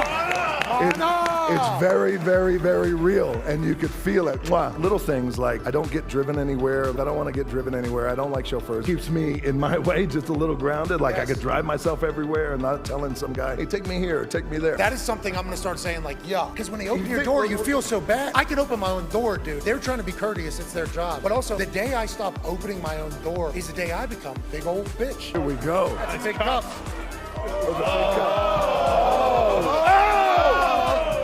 Sorry, Mike. And here's the iconic sound. You guys know it. This special Terramana toast goes out to Passion. Congratulations on your show. Very proud of you. Very proud of all you boys. And to all of you, love you guys. Thank you for the support. Keep kicking ass. Cheers.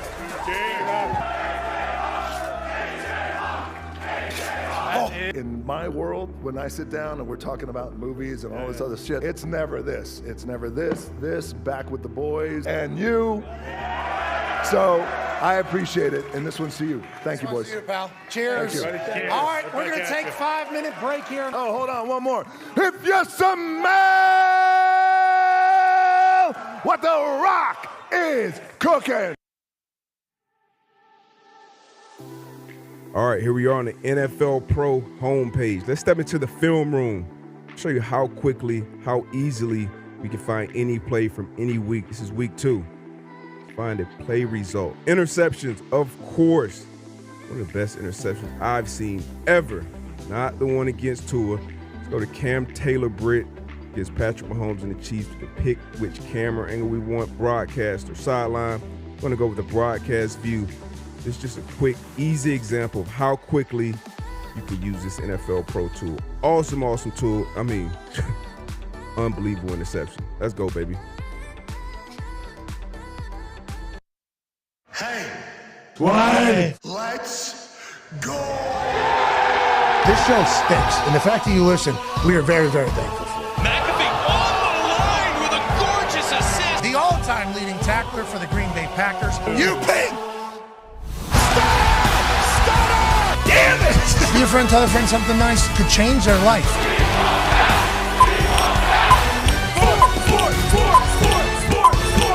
Hello, beautiful people, and welcome back to our humble abode, the Thunderdome, on this Aaron Rodgers Tuesday, September 17th, 2024. Hour 3 of the program starts now.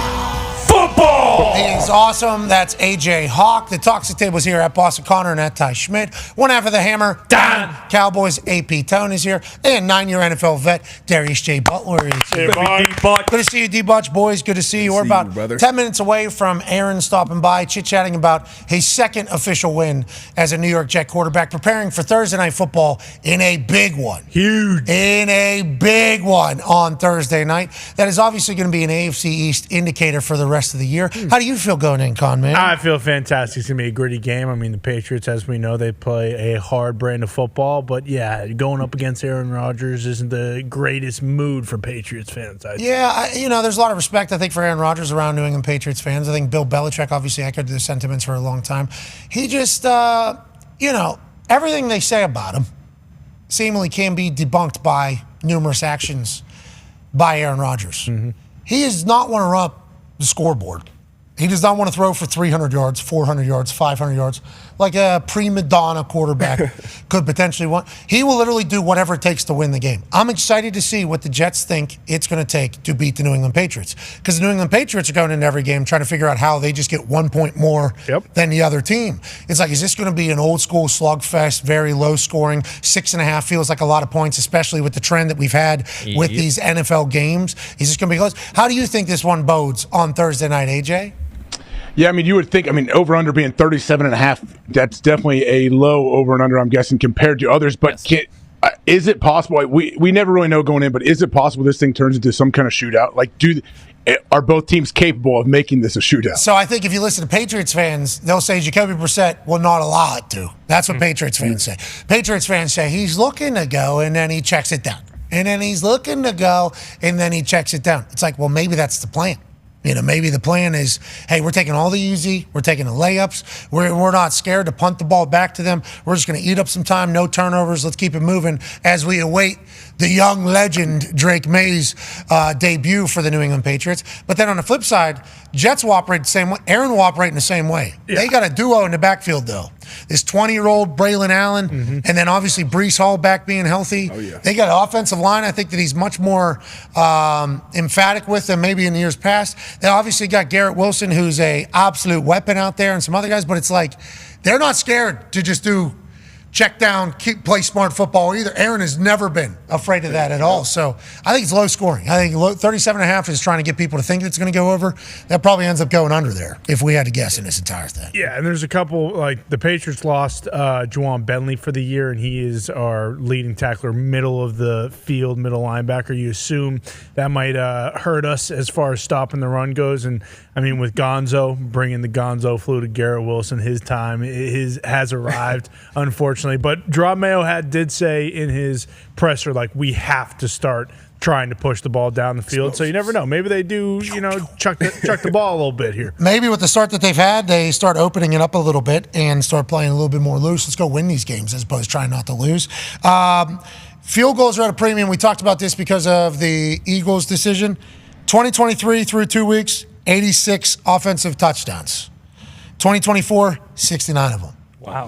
There's more field goals than there is offensive touchdowns in the league right now. That was certainly not the case ever. This is like the first year where this happens. Do you think this remains? You think this changes? Because like the Eagles last night, I think they were living in last year or the year before where field goals, we're not doing it. Now people are doing field goals, and field goals are winning games, AJ. Do you think this remains? I think it changes. Yeah. No, I think touchdowns will start to pick up absolutely as offensive coordinators get the book on defensive coordinators, all that stuff. I think it'll even itself out, and we'll see some. We'll definitely see some explosive gains, and I think more touchdowns moving forward. There's been a couple blowouts. There's been a couple teams that have obviously had explosive juggernauts. The Saints didn't listen to that. They didn't. They're not listening to. Was that right? That graphic said 15 possessions. Derek Carr said 15 possessions, and they've scored on every possession. Yeah, 15 for 15 on every possession. Yeah, field goal I think once or twice, and then touchdowns everywhere else. Remember, 30 points first half, 35 points first half. It's like they are scoring a lot of points, and then obviously, who else? The Texans? No, who else did the?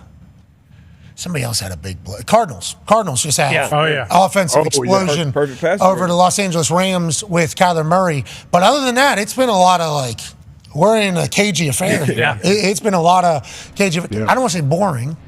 Don't say it. I'm not going to say it. Some people definitely look at it that way. Yeah. Can't be. Week 2, it can't be boring. I agree, because we have football. It's not boring, but it is hard to stay awake for some of these primetime games. That's what I'm saying. See, we're old, though. Now, for you guys, I would say for you guys, sure, but it could be the most exciting game in the world. I'm probably going to fall asleep.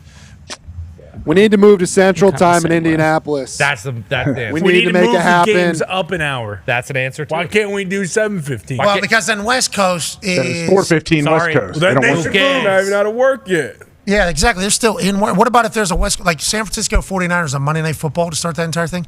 That game kicks off at 5:30 p.m. Those states don't even like us anyway, so keep those ones at 8 then. Yeah, who is that? The rest of America. Okay, those states don't. The left side over there. We got 2 of them this Monday. We got good football teams over there. A couple real good, especially with the Chargers coming into there. Yeah, Seattle. Chargers doing their thing. Seattle playing great football. Vegas. San Francisco 49ers. The Vegas. That Antonio Pierce. Tom Telesco embrace afterwards was awesome. Let's go to the Green Bay Packers Indianapolis Colts game. A couple things happened. Jair Alexander said it's going to be the least amount of film we'll have to watch ever in the history of football. He's certainly doing his dance leading the squad. Here's Jair Alexander after the win against the Colts. Hey. Man, great freaking win today. Celebrated 24 to 36 hours. But the best teams, man, keep going from here, man. It ain't no teetering. The best teams keep going, and we all gonna stay together and stick together as one and have each other's back from here on out. Let's get it, man. Let's get it. Pack on 3, 1, 2, 3. Jair Alexander, leader of the team, he also said in a press conference that they were going to have to watch the least amount of film that they've ever watched in their life because Colts offense wasn't out there. Colts offense was out there, though, during one particular block for Quentin Nelson that has certainly made its way around the internet. We got the nicest and smartest team in the league. Yeah. So that is something we got to continue to remember. Smartest, most guardian caps, nicest. Quentin Nelson could kill that guy right there. Oh, yeah. Quentin Nelson could have put his big old head and his massive body through that guy's entire sternum. But instead, knocks him down gently, have to block you. Sorry about it. You okay? And we keep it moving. Nicest team in the league. Does that count for anything, D-Butch? Or I mean, go ahead. You can look at it. You can look at it multiple. Smart. You can absolutely hate it because that is the Mauler. That is one of the toughest guards, linemen in the league. But it's 2024 football. Player safety, smart play. He goes and blows that guy out. We know the rules with blindside. I don't know what. I'm confused by the blindside rule, but I feel like it's no more crackbacks. Like when we played, you had to have your head on the. See, but can he? Let's say he hits him. Let's say he hits him with his shoulder in his chest. Is that legal? Yeah. What's he allowed to do here? That's what I'm saying. I don't know. So this is smart. I remember special teams used to have the save it blocks. It's almost one of those. Look, you're making the block. Is it a big block that's going to go on a highlight tape? Ooh. Yeah, now it is. But it's smart, man. You get the yards. We needed every first down we could get. Smart. Hey, little thumbs up. Hey, you good? Good block. Good block there. Save it blocks. Guy running this way. You're close to side, don't know. Hands up, butt to person. Yep. Hands up, butt to person running. Yeah, I didn't touch him. I didn't even see him. He actually hit me right in the back. Classic save it block. There, Quentin Nelson did the forward-facing save it block. Yeah. Hey, please, can you look at the refs, please? I didn't. Right? We didn't do anything. How come the football gods aren't rewarding us? We're They smartest. will. Long season. Wearing the most amount of Guardian caps. They will. Smartest. We're the nicest. We're fucking nice. Quentin Nelson could have killed that guy. Could have. Yeah. Quentin Nelson could have been like, you know what? I don't know what they're going to call, but I would like to damage this guy so that his next pass rush or his next play isn't as good as his current play, like a lot of offensive linemen think. Okay? A lot of offensive linemen think like that. They're looking for ribs. AQ Shipley comes on his show and he goes, what are they doing now, boys? Looking to cheap shot the shit out of somebody so that the next play isn't as good as their last play. We're talking helmet to ribs. That is literally what they're thinking. Quentin Nelson, known for being mauler, physical guy. Mean cuss. Picks people up. Instead, smart football. Boom. Nice football. You okay? We're good here. Thank you. And the football gods do what? What do they do? What do they? We have to lose to Malik Willis and Green Bay Packers. And what are we doing? Football gods don't like him. Football gods are mean. It's because the football gods also realized that, your defensive coordinator thought that, Mike Leach's air raid was coming in when everyone else in the world knew that they were going to run it 50-plus times. And then your fans are out here calling Coach Steichen, who is an offensive genius and a great coach, they're calling Coach Stinking. And they don't even know where to direct blame. Okay? It ain't Coach Steichen's fault. That's why the football gods are saying, you know what? Fuck this team. Maybe we don't say that anymore. I don't want more people to That's learn. the last time I will ever say it. Sucks, Stinking. I don't believe that. That's not his name. That's what people are calling him. It pisses me off, too, because I think he's a great coach. But AJ, you hear what people are saying? I didn't know this existed. Now it's been sitting right there. Okay, it's been sitting right there, I guess, this entire time. But as a Colts pay attention tour that I am, okay, Shane Steichen is not the person that I would ever try to think creatively for a bad name.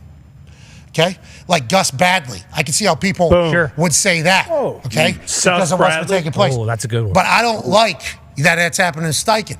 And also Gus Bradley, he's a good man. Great man. all of them are, though. Let's just put that down now. Colts, good people.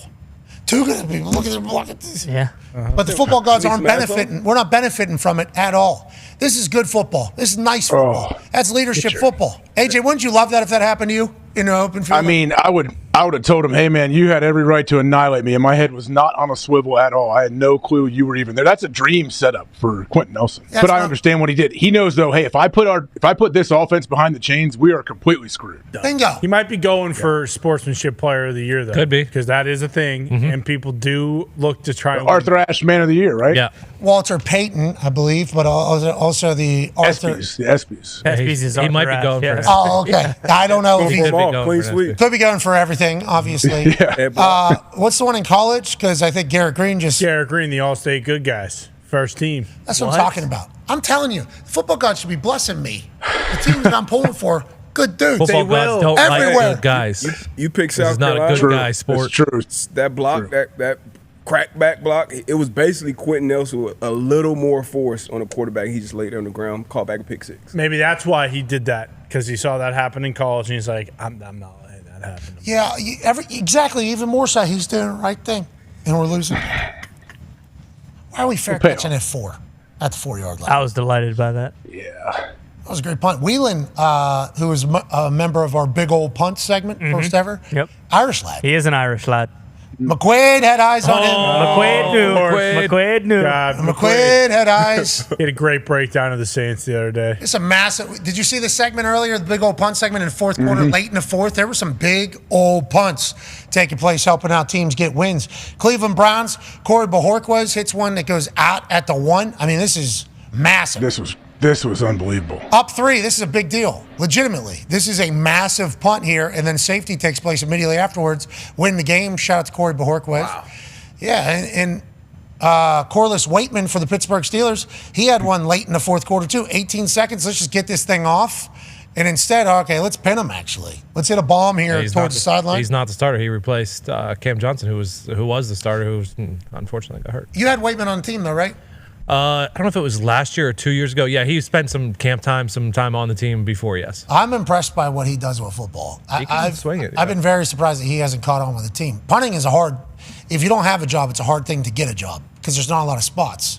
Now, granted, there are some punters that'll have a run of like 2 to 3 weeks where they're bad. Then all of a sudden, okay, one of the 32 spots is open, but how many punters are trying for that one spot that's opening?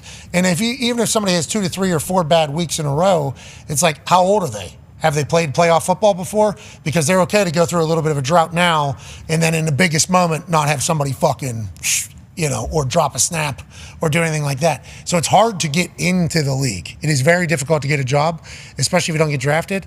Some spots open up, though, you take advantage of. It feels like Waitman's doing that. Yeah, he was awesome. It wasn't just that one punt. He was awesome all game. And he's an athlete, too, so it's nice. Have you ever seen a swing like Wayland's in Green Bay? Like, as far as from the little punch? Yeah, like, I don't think I've ever seen. So I think that's a rugby. I might be wrong, but I think in rugby, the torpedo punt thing that they try to do, I think you got to, like, flick it. Like, I think he is. Like, that thing going 56 yards. Yeah, 59, yeah. Like, how the hell does he do that with... It's like a check swing. Yeah, it is like a check swing, and then he did it for the pooch as well. So I don't know if that's just like his swing. It is. That's phenomenal because the follow through is what everybody talks about. I was never able to do the big follow through because I couldn't touch my toes. My hamstring wasn't flexible enough, so I had to jump up through these things. He's staying on the ground and not swinging all the way through it and hitting nukes.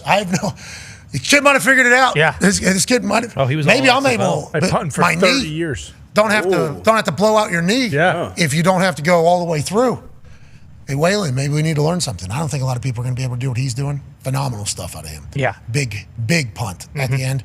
Joining us now, ladies and gentlemen, is a man who had a chance to celebrate his second ever win as a New York Jet quarterback just a few days ago. And got another game happening on Thursday night. The 4-time NFL MVP, legendary quarterback for the New York Jets, Aaron Rodgers. How you doing, pal? Hey, good. Thanks for being flexible today. No, thank you. Thursday Night Football, short week. We've talked about how in the past we've had to kind of dodge, duck, dip, dive, and dodge our way through schedules. How is this particular Tuesday, 2 days out, and also 2 days removed from second big win as your Jets quarterback? How do we feel? How is it? Yeah, people forget the first one. I did, actually, when I sent you a text, congrats on your first big fucking win. And then I saw the press conference. It was like, I kind of messed up. Congrats on both wins. This one, though, had to feel very, very good. How long did you celebrate, and how quickly did you have to move on to Thursday night, which is kind of a good thing this early or a bad thing this early in the season? Well, 3 games in 11 days is a lot. But anytime you play on Thursday, you always know you got a little carrot at the end of the week, which is the Friday, Saturday, Sunday off. So it's like a mini bye. So we're just, grinding right now, trying to get to the Thursday, have a great performance, hopefully, and then get to have a nice little weekend off. But no, it was great. I mean, I think, it doesn't matter how you win in this league. A win is a win. They're a real good defense in Tennessee. And I think we're going to look back on this one, short week 2, on the road, home opener for them, and feel good about coming away with the victory. Yeah, it felt like what you guys were doing with that two-headed monster behind you is an indicator of maybe what the offense could look like this year. Can you talk about the 20-year difference between you and Allen, which was obviously made note of when you threw it that, and then Breece Hall also being back fully to form? What is it like to have those two backs with you? Well, they're both studs. It is crazy. I heard about this kid when he was at Wisconsin. He was 17 years old playing on the field, and now he sits in front of me in meetings. He's 20 freaking years old. Doesn't turn 21 until January. So give him a lot of credit. He's a smart kid. He's a tough kid. I mean, he's fast enough to get around guys. He's big enough to run over you. And he's good in the pass game. He had a couple catches as well. I mean, the screen, that's an easy one, but he had a catch out on the left as well. That was nice.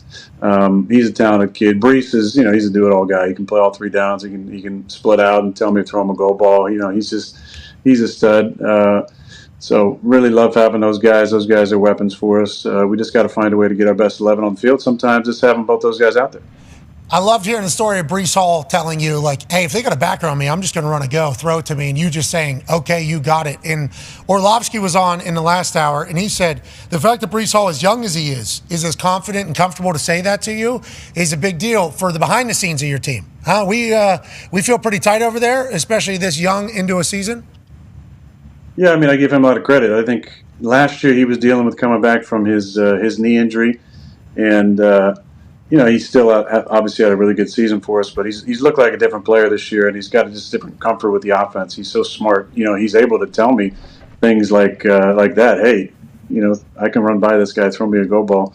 And I don't have to question it because I know, he knows what he's talking about. So I give him a lot of credit. He's a smart guy. He's a tough runner. He had some tough yards for us on Sunday, and he's going to be a big part of our offense the entire season. Go ahead, AJ. Hey, can you talk us through that 3rd and 1 completion in the fourth quarter you had to Garrett Wilson? Were you changing things at the line? Dano says you're changing things all along, and that the route was awesome, the unbelievable throw and catch with this whole play and then what it meant to your team? Yeah, I mean, they had just scored to tie it up, so we needed to put something together there. That was kind of a backyard play, At the last second, I noticed 0. We were running down the clock. It was 0 coverage, so I just made a little protection adjustment to make sure that I was going to have a little bit of time. And it's just on Garrett to kind of figure out what X angle he was going. It seemed to me that his X angle was a little bit flat, so I just threw it up the field a little bit. He's that's an easy catch for him, but for the mortals, that's not an easy play at all. Everything. He turns his head and makes the catch super fluid and easy. That's what he does. I mean, he can do it all. But I love the call. We were able to make a slight adjustment there, and it's just on Garrett. Hey, you got to win. Get open, and I'll try and put it in your spot. But that was a big play, and then the next big play in the drive was 2nd and 16.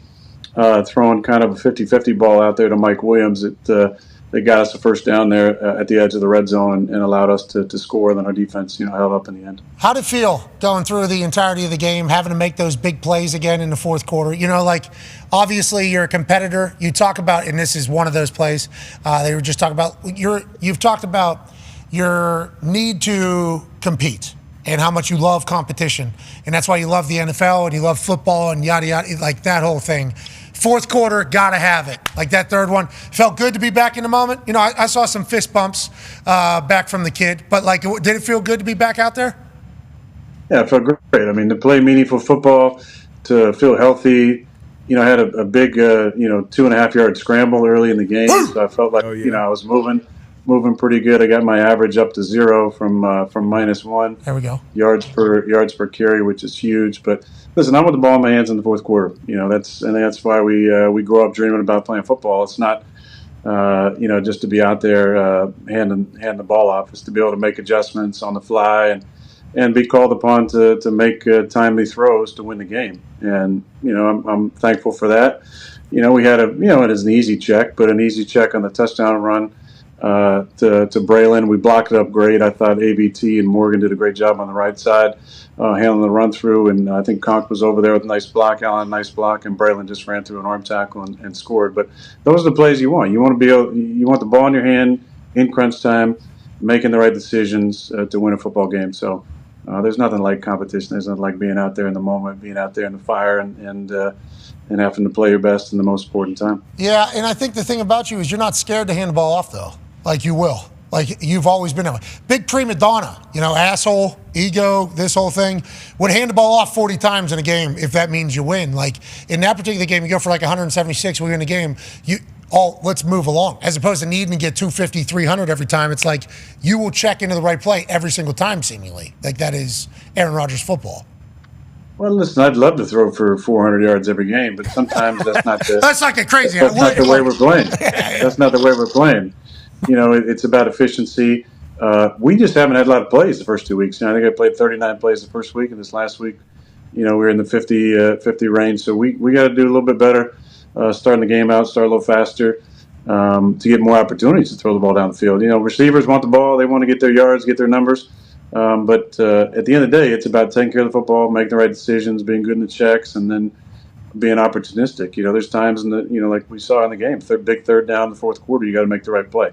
That's winning football, taking care of the ball, being good on the checks, being efficient, and sometimes that's what the numbers are going to look like. But at the end of the day, there's a little check in the win column, and that's the most important thing. Yeah, let's win, baby. Jets need that, and I think Jets fans are all the way back. Michael Cole, who was dancing with a ledge, and then you called him a legend. Oh, man. And then he texts. Do you know he's texted everybody now? And I quote, legend. That is how he texted me immediately after the show. And I quote, legend. Thank you. And then he'll send me a text. Legend here. Was wondering if you saw. So that's what you've created with Michael Cole, but I think it's a good thing. He deserves it. That's great, man. I love it. God, that's all Jets fans. They feel it. Yeah. Hey, you got to go get it. All right, let's talk about Thursday night, AFC East matchup. D-But's got a question for you. Yes, sir. You played with some great corners in your time. Al Harris, C. Wood, Tramon Williams, and now you got Sauce and Reed over there now. But Christian Gonzalez, one of my favorite young corners in the league right now. How do you feel about him, and how do you feel about top corners following like your wide receiver one? Do you prefer that as a quarterback, or do you prefer like the old Belichick double one, send my best cover guy number two, maybe you kill him with number three with Devontae Adams that one game? Like, how do you feel about that whole thing? How do you feel about Gonzo over there in New England? Yeah, I think he's a great player. I got to he was in our rehab at the Achilles factory in the off season. Wasn't rehabbing Achilles, but he was out there. Got to know him just a little bit. I think he's a great kid. He's super talented. I mean, he is an elite player. When a guy's going to follow, we call it like star coverage. The respect level for me goes up because, especially when those guys not only follow him on the outside but follow him on the inside. Because it's different playing corner on the outside and playing corner on the inside, playing the nickel position.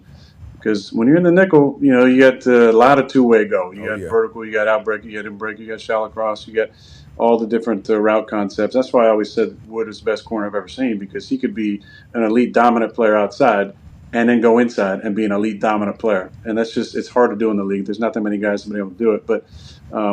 But I give those guys who do the start coverage a lot of credit, a lot of respect. And Christian's one of those guys, who enjoys the challenge, enjoys competition, and will go side to side. It's also different playing right corner, playing left corner. So a lot of respect of those guys. Bill, his system, Coach Mayo, played against him. Now he's head coach in the league, and obviously got those boys going. They had a big win in week 1 against Cincy, and then had a chance, just got beaten overtime in week 2. But division opponent, obviously early in the season, short week, a lot of strain on the body, but really important game, especially when you look back at the standings late in the season. Patriots fan Connor actually has a question about what you just mentioned there. Yeah, Aaron, is it kind of surreal going up against a team where the head coach, Gerard Mayo, is someone you played against? I know in 2010. Old ass. Yeah, very old, of course. But I know in 2010 he had like 16 tackles against the Packers. I'm not sure if you or Flynn were playing. And then in 2014, I believe he was on the team as well. But is that something that's weird? And then also, if you just want to kind of go into how you and the Jets plan on attacking the Patriots defense, I'd love to hear that as well. I know no one's listening. Yeah. Yeah, I don't know if I'm going to go into that part there, BC, but it means I've been around for a long time. I earned these grays right here, playing for a long time and being alive for a long time. Coach Mayo's not the only player I've who's coaching now that I played against. There's always, we had joint practices, and you're seeing coaches on staffs now that I played against. D'Angelo Hall, I played against him in college. Now he's been coaching the league for a little bit. Kevin O'Connell used to be a workout buddy of mine. He's the head coach in Minnesota. And there's, down in Houston, D'Amico, played against him when he was playing. So there's probably 4 or 5 other ones that I haven't thought about, but there's a lot of assistant coaches who are making their way up who are guys that I played with or against. So it's beautiful. Al Harris, has been in the league for a while coaching. Al was my teammate for a long time, and played against him when he was in St. Louis, which is doesn't even have a football team anymore. So that's the way the league goes. There's a lot of change, but thankfully one constant been that I'm still playing and still in the league. The standard def clips from back in the day. Just it's a grainy film, very grainy. Yeah, but somehow it was like 4K with that bald guy with Creed. Mm-hmm. Somehow, right? Isn't that the highest quality clip? Yeah, that clip was Creed. Blessed by Creed and the gods above. They want everyone to see that forever. Every time it pops up, I think to myself, that's a really clear picture. And then we watch like some football highlights from that time, and it's like we're watching block players. Mm-hmm. All start. That's Creed difference, baby. That's Creed. Boom. Look at this. Yes.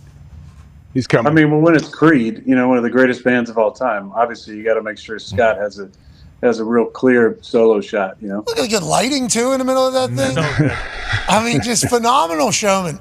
Now this is the show. Yep. This is the guy. Boom. What's that guy doing now? We gotta Same thing. We gotta find out. Still swinging. Still That's swinging. Chris Angel. That's Chris. Don't you say that, please. son of a That is bitch. not Chris Angel. He's That is never been bald. That is an artiste. All right, last question here from Ty for you, Aaron. We thank you for your time here. Yeah, Aaron, a couple Hey, years Ty, how you doing, man? You feeling good about that big win? All right, relax. Everybody needs to relax. We're not talking about it. Absolutely masterful. Always knew Malik Willis had it in him. I'm sure you did too, just watching from afar. But yeah, what a win. Unbelievable. But Aaron, a couple years ago, you talked about how guys like Jordy and Devontae and James Jones, they knew what you were going to do with the ball before you did it, and vice versa, developing that rapport and chemistry over a long period of time. And obviously, you and Garrett kind of already seemed there, at that point. But how much, how long does it take to develop rapport with these other guys in terms of knowing where they want the ball or where, how you want them to break out on routes? And does that rapport develop quicker with game reps, or what is that process like right now, just with it being, your third game this week? I think it takes time. It takes a decent amount of time. These guys have only been with me for 2 full games. Some of them, Mike, this is his first time with us. Alan been with us for a long time, so he knows. Him and I got a good rapport, but it takes time. It takes I call them anchor reps, where you can make an anchor point to lock in your memory. A lot of these happen in practice. In training camps, things have happened that we're gonna have to remember when we're out there and the bullets are flying in live game action. But it does take time, and I think we're still working through some of that. So I think we're just going to keep getting better on offense as that chemistry continues to flow.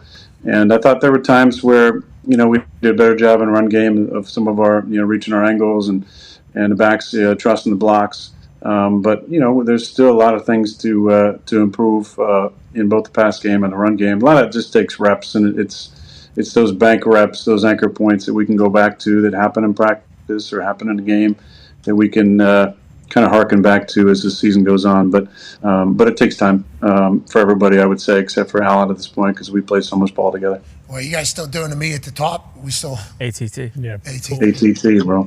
Yeah, that's what it is. It's nothing else. Yes, that's what it is. Okay, well, I'm sure there's certainly some thoughts on it from your friends, potentially. There is some thoughts on it all. I mean, that is Oh, interesting. Wait a minute, I didn't even think about that. At the top. What the hell? Whoa! All right, good luck on Thursday. We appreciate your time, brother. You're the man. Thanks, guys. We'll do this a little bit longer. We'll have some more fun. We'll stir some shit up next week. A lot of shit to stir, okay. especially after today. It's okay. Watch out for the pagers, ladies and gentlemen. Aaron Rodgers. All right, good chat with him. Anytime he sneaks in the old Thursday night game. Yeah. Because they're putting Wednesday and Thursday together today. Mm-hmm. And then Friday, Saturday's tomorrow. And then the game is on Thursday. So a lot of it, they don't practice. We're not getting reps out here. Walkthroughs, a lot of meeting stuff, recovery stuff, all that type of stuff. But those short weeks, interesting. You're normally going to get the most basic offenses and the most basic defenses. Normally, because there's not a lot to kind of game plan for. But with this Jets team, and Hackett and Aaron kind of knowing the offense inside and out, what should they be expecting? Especially with this Braylon Allen compliment. He's like, this kid's a genius. Yeah. This kid's 20 years old. I was watching when he was 17 in Wisconsin doing his thing. It's like, I'm pumped to see this matchup. I think this is going to be a great Thursday night AFC East slugfest. Yeah. That we're going to be watching. Probably not ideal, but also being able to put to rest any questions about the Achilles with playing 11 games in 3 days to start the season. I'm sure once they get through that, it's okay, I'm good. I kind of there's nothing wrong with this. I'm ready to go. It's like Kirk got tackled last night and people were on his legs. It was early. He did a middle run thing and there was a tackle. I saw that. Yep, third down. I thought about that a lot. As I was watching, I was like, ooh, this could be a time where he's worried about what happens. Got up and it felt like as the game went on, more comfortable. Those things, you need them. And I think Aaron said on the program, he said, me running for one, that'll be good.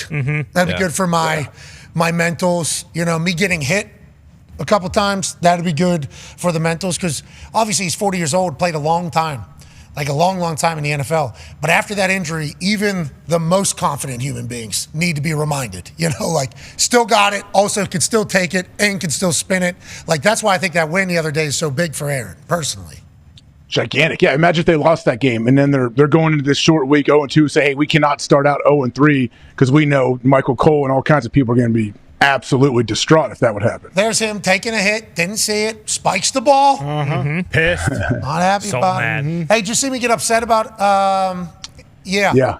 I didn't like the ball spike, I guess. So I agree. Like, he didn't do it at anybody, but they call it delay game, correct? Yeah, and it's like it is in the rule book, I guess, because old buddy hopped on and was like, it's in the rule. You got to call it. It happens. And then you got to call it. I get that. But he was just juiced. Like, he was juiced. He meant nothing by it, I guess.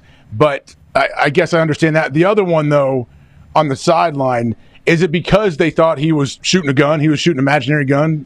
Yeah, but who says it was a gun? Yeah. That That's what I'm saying. Is that why? But if that's what I'm saying. It's not, though. Couldn't they ask him, hey, what are you doing? No, what are you? You know, I'm just. Quiver even? Fireworks. Maybe it's maybe it's arrows. What if he's an What if artist? it's something like he's doing to his family, like his little kids? It's their little thing they do or something. Yeah, what if It's also not really taunting. Flying a kite. I'm flying a kite here. If he would have put it in some guy's face and like we done saw that, LSU. Exactly. Like, Yeah, that's a different thing. Sawed-off shotgun, definitely. It's because the ref is right behind. That was definitely a sawed-off shotgun right into somebody's face. We all saw it. Yeah. As we were watching it, we actually saw the gun go into hand, right in the face, and we go, okay, that's probably a penalty. Good acting job, really. But man, on the sideline with his teammates in the fourth quarter, sending some None of fireworks. his opponents are anywhere near him either. They're going off their other side. Sprinkler. Maybe grass is greener. Yeah. They were left for dead. They had a minute left, and they took 40 seconds to go down and score. Like, they should have let him whip his dick out if he wanted to. Yeah, absolutely. There has to that be. sucker. Good. I don't think If he's on the sideline, that's what's wrong with you guys. Well, you always have to ruin it. It's a big deal. It's a great win. You On should the road. be an adult. Be an adult. But with that being said, let's not take the emotion out of the game. agree. We can't do it. They tried it once. I talked about that. They tried it once when it was like nobody's allowed to dance, and that's when Key and Peele 3 thrusts. Yep. You allowed 2. Don't even that. Boom. Bang. Yeah, I had to do it. It became mockery, and it didn't make the game as entertaining. And it's like people want to see that their players care. And it's like, good way to show you care is that after something good happens, is you celebrate. You're happy about it. Shoot fireworks. You send fireworks out there. Fireworks. Love letters. I kind of let one slide with CJGJ. Kind of like big fourth down stop. I mean, his helmet was kind of coming off, but Yeah, he can and sprint I'm down. always a big proponent of DBs getting as much face time as possible. He made a phenomenal play. Speaking of Beautiful. CJGJ had a massive evening of CJGJ football, and there's no more perfect city for CJGJ than Philadelphia. Last night, Ray McLeod III is the most recent victim to fall to CJGJ getting under skin, into brain, and forcing you to punch him in the face. Okay, a lot of people say, wow, that must be an anomaly if you don't know CJGJ football. It is not an anomaly. CJGJ is a master at getting people off of their game. He's just dancing, having a good time. Wims goes, what? 3-4 punches, you're ejected. Yeah, you're not going to be playing football tonight. This is a part of the CJGJ football. I believe his teammates absolutely love him. If he was on the Indianapolis Colts, which I don't think that would ever happen, seemingly. I don't know if that would ever happen, but if he was, I would buy his jersey. I think you love to have him on your team, but boy, there's never been somebody who's been more hated by other teams in the history of the NFL than CJGJ, I think. Yeah. And that is a compliment to what he does, but I'm sure the other team gets so mad by whatever he's saying. I couldn't even fathom what he is saying. I've heard a lot of things that have been said by people competing against each other in the NFL, and it hasn't warranted stopping. And no, I need to punch this person. What is he saying? Well, think of every opponent you're playing. Their first meeting they have Monday morning. Right? Hey, do not give it. Do not let this guy get you all riled up and get us a 15-yarder. Like, that's the first thing your coach is saying. Hey, listen, CJGJ's on their team. He is going to try his absolute best to get you to punch him in the face. Whatever you do, and I can't stress this enough, whatever you do, don't punch him in the face. You're going to have to resist every urge of punching. Mouthpiece. Yeah. Don't punch him in the face. Don't do it. Don't look like Wims for the Chicago Bears. And they're like, well, If he takes my mouthpiece and runs his mouth, I fucking got to do what I have to. This is what it is. Now, they did not eject Ray McLeod last night, but they did give a penalty. But that's CJGJ football. And it's still running wild over there in Vic Fangio's offense. And I'm excited to see how it continues to go. He's a dog. He's a true talent. I mean, we throw that around a lot. Like, guys are dogs, and there are a lot of dogs. I mean, he is a fucking junkyard dog. What a tackle. What a play right there. Fourth man. and Are one. you kidding me? That's how you fill a gap. Bam. That's how you. Fourth and one, fourth quarter. Yeah, his helmet's coming off already. Let him know. Sirianni sprinting behind him down the sideline. Love to see a DB fill a gap. Yep. Yeah, me too. Yeah. Not a lot will do it. That is not a business right Yeah, there. not Bam. all DBs. Bijan too. Not all DBs. And you talk about will his do it. teammates loving it. You go back to that Saints clip. You can see Janoris Jenkins just jumping Jump there. up. Big lineman come over too. Yeah. Love it. There's so many interesting characters in the NFL. It's awesome. Best. Every time you watch it, you see something new. Best league on the planet. It is. It's the greatest league. By far. By far. Touchdowns. By far. Touchdowns, Dahn. Still best. Yeah. Because even like the defense, like we spent yesterday talking about like what Crosby and Aiden Hutchinson are doing, like that is still awesome to watch. It's just a much different type of awesome. AJ, I don't know if you hear, college football's got some more stuff cooking inside of it. There is a college NIL salary cap type thing that was been chatted about and presented that could potentially be coming for college football and college athletics as a whole. I believe there's a vote happening by a judge in Q1 of next year that would potentially give each team, like people are saying, $20 million to utilize for athletics, and then I think there's like a percentage of that that'll be utilized for football, and then there'll be other sports and yada yada. They're trying to corral the entire NIL collective pay for play type situation. Tennessee has actually started kind of getting a head start on all this stuff. They are putting a 10% surcharge for a talent fee on all their tickets starting next season in 2025. They will be upping the prices 10%, and that money will be going directly to money for players in this entire thing, which leads to a further question of, is this the thing that's going to settle all this shit? I think there's a chance. If there is a school salary cap that happens, and I think it's 22% of the blended rate, average rate of TV money, merch money, ticket revenue, and all that thing for all power conference, all D1 schools. So it's like an average of it all. And it's 22% of that. And I think a lot of people are projecting that it'll be 20 million, even though there have been people that have said 22 million. And are they saying 22 million because they heard 22% and immediately thought it was 22 million? Like, there's a lot of things still to be figured out, but they're projecting a potential $20 million school allowed cap for athletics. It's like, does that fix everything? If the school's handling it, then it's real contracts. Then you know what, there's a real market for things. Yeah. And then the collective outside of that, the NIL stuff out of that, if you're able to get deals and do all that, you kind of do whatever the hell you want to do. But when it comes to construction of rosters, it's like, if there is like kind of a system on how it works, could be good for everybody. Yeah, definitely. Because right now it's kind of fucking. But how's it? Let's say you get $20 million cap for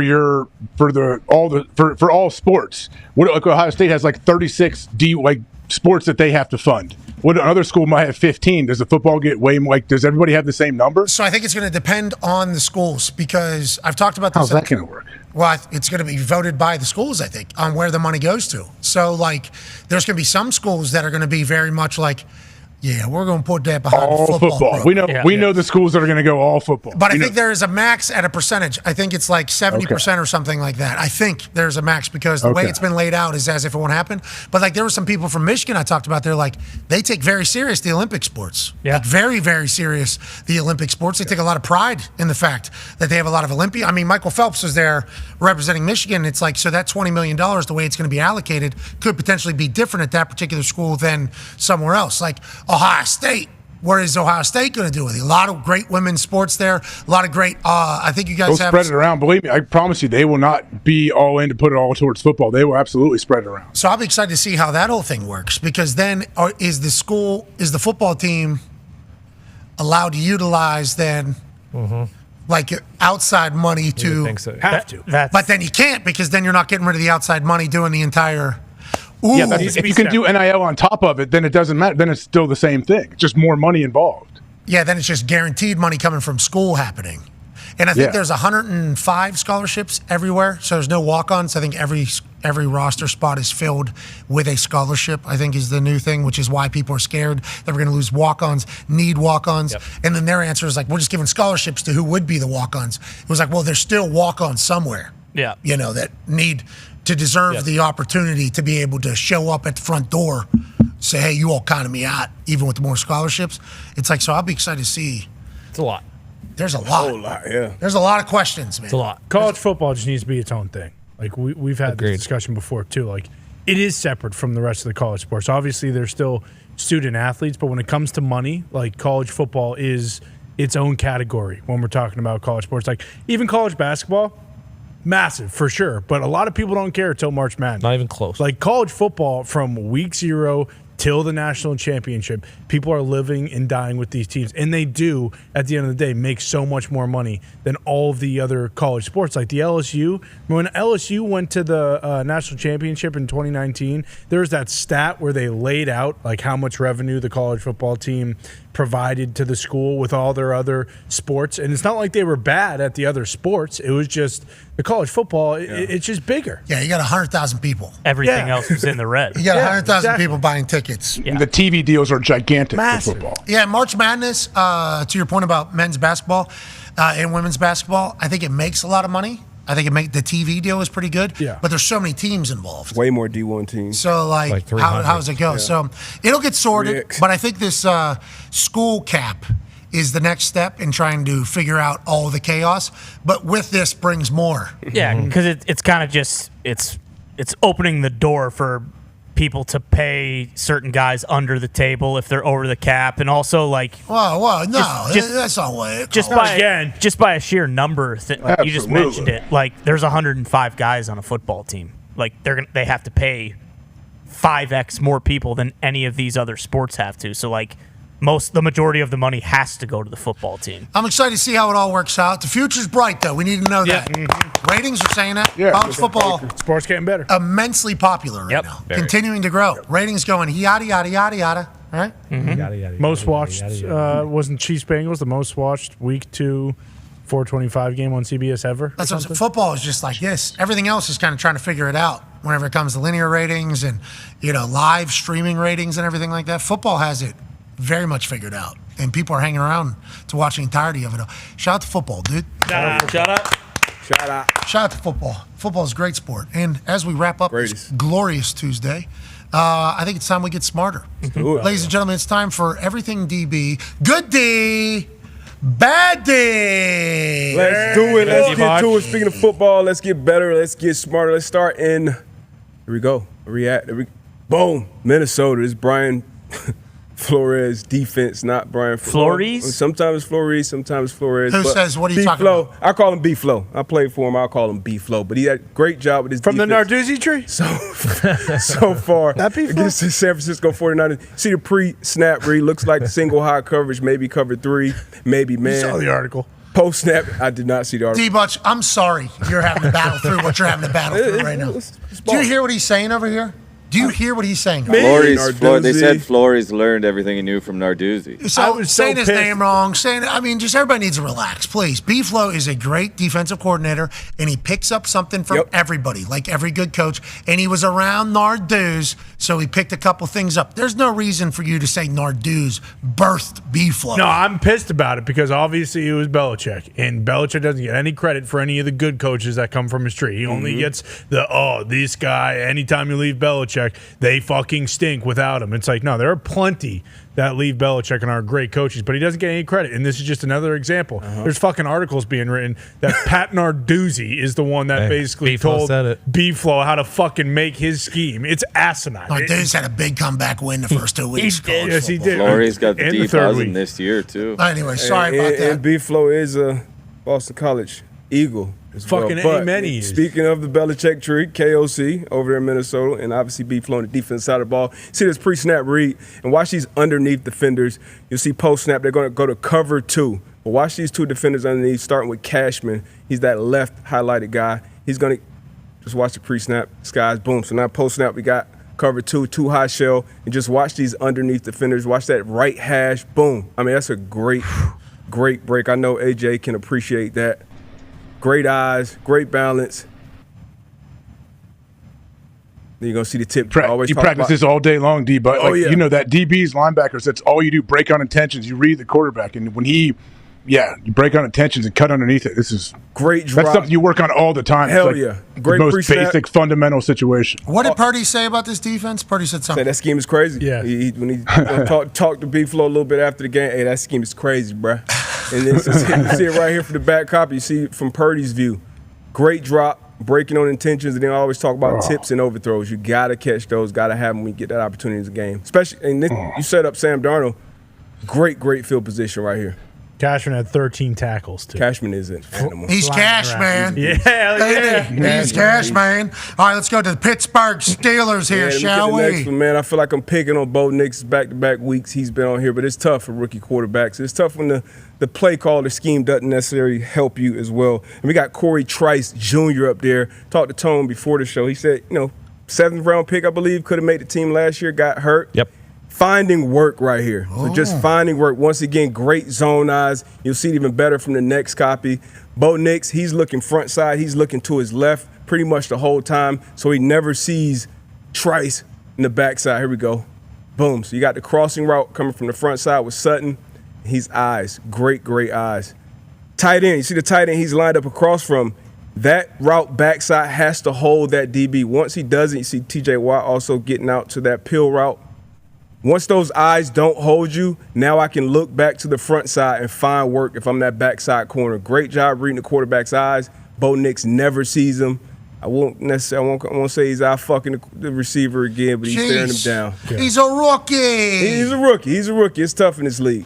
Seeing a lot of Mac Nicks, and if we're still going with with nicknames when it comes to the Colts head coach. They're calling him Bo Jones. Seeing a lot of Bo Jones. Yeah. Y'all know Bo Jones. Y'all know Bo Jones. He'll figure it out. He'll figure it out over there with Sean Payton. Still early in the season. This is unfair. Hey, I agree. Hey, shit moves fast. It's a lot. Got a little noise. A lot different in the big leagues. Speaking of the big league, next play, an absolute belt to ass whooping down here in Dallas. See the old guy now, triple OG in the league now, Tyrann Mathieu, Honey Badger, one robber, so you got man across the board.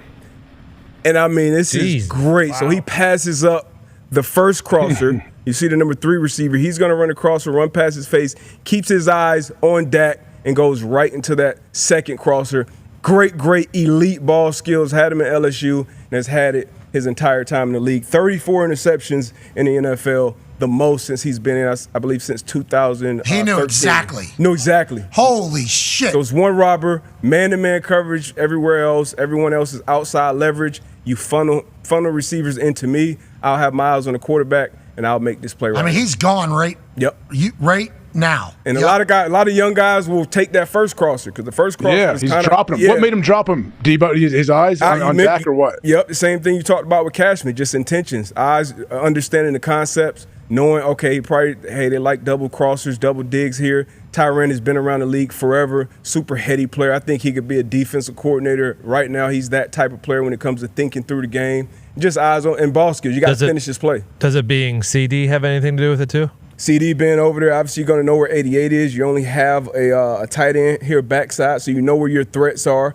But once again, passing that first one up, because if Dak throws to that first one, it might be a touchdown, honestly. Turpin, too. Yeah, he catches that and run. That might be a touchdown. He throws them upfield. Yeah, nothing but space and opportunity there. But Tyrann being the player that he is, keeping his eyes back there, knowing where the corners are expecting their help, which is inside, and him being there making that big-time play. Great catch. Speaking of great catches, we'll see this one more time. Old buddy's headhunting fucking CD immediately afterwards. Right. I mean, it's just like, let me go ahead and get one, bang. And Paulson, shout out to Paulson Adebo. Great, he had a pick this game. Receiver fell. He tripped on a dig route, I believe. It was a good ball from Dak, but the receiver fell. He picked it off. Alontae Taylor stepped up and had a great game for the Saints as well with Marshawn Lattimore being out. Zion McCollum over in Tampa Bay, he had a big game. Just shout out. I can't obviously get all the plays on here. And who else? Jesse Bates, obviously, with a big pick to close it out last night. But Cam Taylor-Britt, I know they caught the L in Cincy, but this was probably the best interception that I've seen. It made it even better. He talked a little shit about Xavier. They asked him about Xavier Worthy going into the week. He's like, yeah, he's fast. He can run straight. And this is him running fast and straight, man-to-man coverage, leaning no cake. You look at that sideline, no space for Mahomes to put this ball and for him to lean, locate, and then go up and catch this ball. One of the best catches I've seen from a DB ever. Boom. Oof. All right, these are one of these plays you see guys make great plays like this in practice, maybe a walkthrough, maybe a warm-up. You rarely see this in an actual game rep, especially from a DB. Great job from Cam Taylor-Britt. Yeah, but get him some offensive reps. No kidding. Wow. Let's get this guy. Yeah, he's a ball player. They just locked down Kelce, or what was going on? You know, honestly, Kelce was running a little open. He had some plays where he was wide open. But Rice, I think, is becoming the number one target. Even the touchdown, the trick play they threw to a lineman out to the right, Kelce was wide open in the back of the end zone as well. But Kelce will be there once again when the biggest games and the biggest moments happen. You know, Mahomes, I'm not going to doubt Mahomes, Kelce, Reed, anything they got going on over there. But 87, he was, running a little. He had some plays. He had some opportunities this game. But this is, look, you get one-on-one backside with the guy that runs 4-2. You want to take that shot as a receiver. We all know the red line at this point that we see on practice fields. You want to hold that line so you give room. You want to hold it so you give that quarterback room to the outside to throw the ball. Cam Taylor-Britt, being the vet that he is, squeezed him to that sideline and went up and made a great play. And then we got one bad D-rep. Now, oh no, Rashid Shaheed. An absolute big play waiting to happen. I believe he only follows Tyreek Hill the last couple of years when it comes to big explosive plays. Had one in week 1. This him in week 2. Cut split. So when you cut that receiver split down, you get him away from that reroute that you're going to get in cover 2. Because as a corner, you got to keep your leverage outside. So you're going to get maybe some light hands on. But those safeties, when you see that cut split with a speedy guy like this, and you know he's not going to get rerouted, you got to get back. You got to be deep as the deepest. Not only this front side safety down here, but even the backside safety, being aware of 22, who's an absolute rocket. You look at that pocket, he steps up in it. Derek Carr drops an absolute seed. Justin Jefferson had a play as well, big 97-yard touchdown, post ball. He was lined up in the slot. But this one right here, you got to be – he's a game record at this point, Rashid Shaheed. You got to know where 22 is on the field at all times. Big shot right here, big play. That was a Mike Wallace. He's just like – he's just cruising there for a bit. He's rolling. He throttles down, seemingly, and then he picks his speed back up to go get the ball. And that's a ball. I mean, you look at where he catches this ball from where Carr throws it. Like in stride, like that is a hell of a ball. And climbed in the pocket too. Yep. Look at Derek in the pocket too, like avoid, climb up, boom. That thing. And he's playing this year, man. He's not looking at the rush, but he feels that big 300-pounder right there, he throws bearing down on him. Yeah, look right now. Look at that picture right there, where he's throwing that thing. Yeah. He knows, like he's got the safety's back, man. He's even. He's on a 24. Okay, cool. so 26 would be 50. So like 56-yard ball, I guess. Yeah, he's on the 45 in stride. Shaheed when he throws it. 20. Still got to go 25 yards. 56-yard ball. It's a good ball. It's a good ball. Derek Carr playing good ball right now. Prime Derek Carr. Oh, yeah, prime Derek Carr right now in the defense. I mean, defense top to bottom. Bunch of wily vets, starting with Demario Davis, Pete Warner. Talked about Tyrann Mathieu, just great players up and down that roster. So look out for the Saints this year. But those are the plays from everything DB this week. Shout out NFL Plus Premium, NFL Pro. It is an actual weapon to find things. That's a cool video. Cool video you guys put together. Is that what you're mentioning? That was good. I watched it during the commercial. Yeah, from your mouth to the world's eyes, this is why you need NFL Plus's NFL Pro. Great voiceover, too. All right, here we are on the NFL Pro homepage. Let's step into the film room. I'll show you how quickly, how easily we can find any play from any week. This is week 2. Find a play result. Interceptions, of course. One of the best interceptions I've seen ever. Not the one against Tua. Go to Cam Taylor-Britt. See that? It's Patrick Mahomes and the Chiefs to pick which camera angle we want, broadcast or sideline. I'm going to go with the broadcast view. It's just a quick, easy example of how quickly you can use this NFL Pro tool. Awesome tool. I mean, unbelievable interception. Let's go, baby. Shout out to NFL Plus's NFL Pro. It is worth it. We're going to try to make a couple of those to showcase literally how easy it is to use. Yeah. It's too easy to use. Yeah. This is the future here, right at our fingertips. There's like stats analytics people, like, oh, they must be incredibly talented and shit like that. It's like, used to have to be able to, find it all. It's like this NFL Plus Premiums, NFL Pro, is very user friendly, too user friendly almost. This is once again one of those things where I think just like AI, some people are about to get a hold of some information that they've never been able to have before, and some cooler talk is about to get. Oh yeah. Barbershop talk. Yeah, all phases too. You can go and watch all the sacks, all the interceptions, all the big plays, touchdowns, all the third downs. Bruce goes home and just watch sacks all night. Well, that's what I'm saying. But not only that, but they'll give you the numbers. Like, did you know? Or he watches sacks all night. He's eating sacks all night. Just yum. So many sacks from NFL Plus Premiums, NFL Pro. Boy, Bruce. But like also people talking shit who are natural shit talkers for their football team or whatever. It's like finding out how many sacks somebody had in like second half. You know, last night this guy had fucking 4 sacks in 2.5 quarters. You tell me this guy was targeted? All that shit? They only target him 3 times. What is this fucking coach? They're like rush percentage. There's rush percentage decisions that are made. Like there's so much information on there where I think it is going to trickle down through through all of sports world. NFL Plus at the beginning we didn't think was that good. And we told him that as such. Rolled it out too soon, maybe. Yeah, we're like, you guys just thought you were going to be able to roll the ball on the field, and you guys just thought you were going to be able to get something to win or whatever. Because they're like, you can listen to the radio version of the preseason games out of market. NFL Plus. It's like, all right, I appreciate that option, and I do like the local commentary, but I don't know if that's enough to get me to do a whole nother song and dance with a streaming service. Now they've gotten to the point with the amount of shit out of market watching, listening, and all the film, and it's like NFL Plus is now worthy of being like, yep, need to have it. For sure. Shout out to NFL Plus. Hell yeah. Shout out to NFL Pro. Shout out to everything DB, good D, bad D. And shout out to this ball. Go to that hoop right over there. Shout out. 30 people winning. Wow. $5. Whoa. Okay. Oh my. So good. Look good, man. All right, we'll see if it works tomorrow. I will say me and Foxy lost yet again in a game of 33. We did. Which is very abnormal for us. Really? Were you guys defending champs there?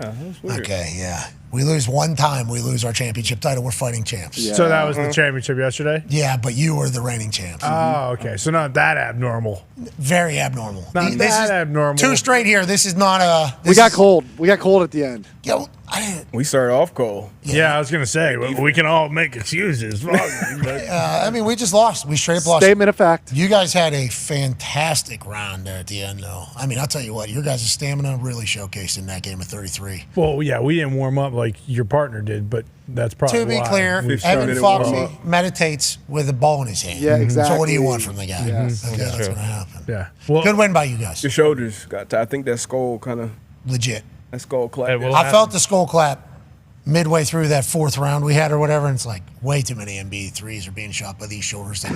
Sure. It was a great game, though. Great game. It was. That's That a was our great best game, period. I was introduced to it in Thunderdome. Great game. Yeah, we might actually make it a thing. Might actually make it a little league. I love it. Try to make some money for some people. Because if you have a good 3 and you're good at tips, okay, I don't think you have to be 7 foot tall to be great at this game. I think anybody could potentially be good at 33, and that's why I think it's a good game. Hell yeah. Now, go ahead, AJ. We used to play lower the hoop to like 8 foot when we were kids, and we'd play all night. 33 dunk tips. So dunk tips give you extra points. So fun. Oh, yeah, dunk tips are good. Tip 21. Did you play take back 21, or did you play 33, the shooting game? We played the shooting game. 2 shooters, 2 tippers. Yes. Okay. So I didn't know this game. It was introduced to me. We grew up on that, man. Me and Nuge used to play in my driveway with my brothers. It's awesome. Okay, so Midwest maybe plays it because Colts training camp is when I learned of game. I think it was the equipment managers were playing it or whatever, and I was like, "This game's awesome. Don't have to run, and we're Yeah, we played 21, girl. Always yeah, played we 21. take back So 21. did I. 21 tips Always, sometimes. always. This 33 game is a good game. Great game. It's a good game, and you guys are the champs. Congratulations. Thank you very much. Good job, Connor. On this noche, You too. You too. on this noche, What's that mean? Noche? Noche means night. Well said. I do like that Noche notebook you guys got. That looks It's sweet. sweet, dude. good notes. Good noche notes. Yeah. It's good size. Como se too. dice notes? Maybe when you guys are taking your noche notes, Escudar? you look back on how good life is. It's a beautiful time to be alive. Always do. Very thankful to be here. Very thankful to do this for a living. Very thankful for football being all the way back. Hell yeah. We got a big weekend coming up. Game day's in Oklahoma. Tennessee, traveling to Oklahoma. Ain't no love there, brother. First SEC game. Luke Combs going to be blaring, obviously, all week. And Oklahoma legend Blake Shelton songs have already been playing all through the Thunderdome in my life. Plus, they have that sweet new Toby Keith thing that they do every game now. Yeah. Well, yes, the cup. Yep. Yeah, it is. I think it's going to be a great time out there. How hot is it going to be? How hot? It's going to be hot. It's going to be hot, right? It's going to be hot. It's going to be hotter than South Carolina, but I think the heat wave that you might be thinking of might not be over there. Right? Oh, no, it's going to be hot. Okay, I was real wrong. hot. What do you mean? What do you mean by that reaction there? It feels like that was like What's real hot? What would you say is hot? above 90. Yep. Going to be hot. What's the humidity at? What's the dew humidity? point? What's the dew point? That's all that matters. Humidity's not as Playing bad. ball. Friday's supposed to be high at 99.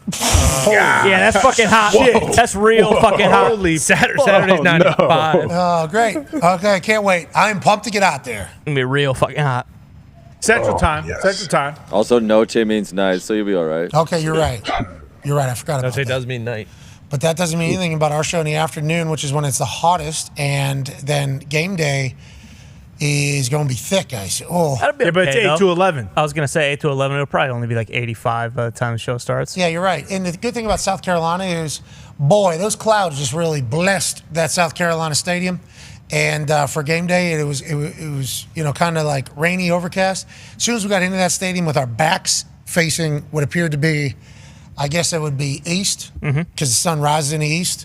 So that thing was just fucking cooking. Sure. Right on our backs. Yep. I felt the real South Carolina heat there for the last hour. It was really nice. Got to experience the crowd, too. Crowd very loud. Electric. I don't know how LSU gets in there and gets that big win. Congrats to them. Need Oklahoma to win against Tennessee, even though they are dogs by 6.5 at home, I do believe, here coming up this weekend against Tennessee coming into town. But a couple girls with their boots on, got their Bluetooths on, T-shirts saying Go Sooners. Can't wait to get out there. Boomer. Sooner. Gonna be hot as fuck. Be a friend, tell a friend. Ladies and gentlemen, big time signing out of the Kansas City Chiefs. Isaiah Pacheco fractures his fibula. It was announced earlier this week. They just signed Kareem Hunt to back to their team. Nice. Right? Yeah. Great sign. Back to their team. Back to their team. Hell. Yeah. Why did he put hell in? Why is he putting hell in here in his tweet? Reunion. The Chiefs are signing their own former star in Kareem Hunt, who visited with and worked out with the team today, sources say.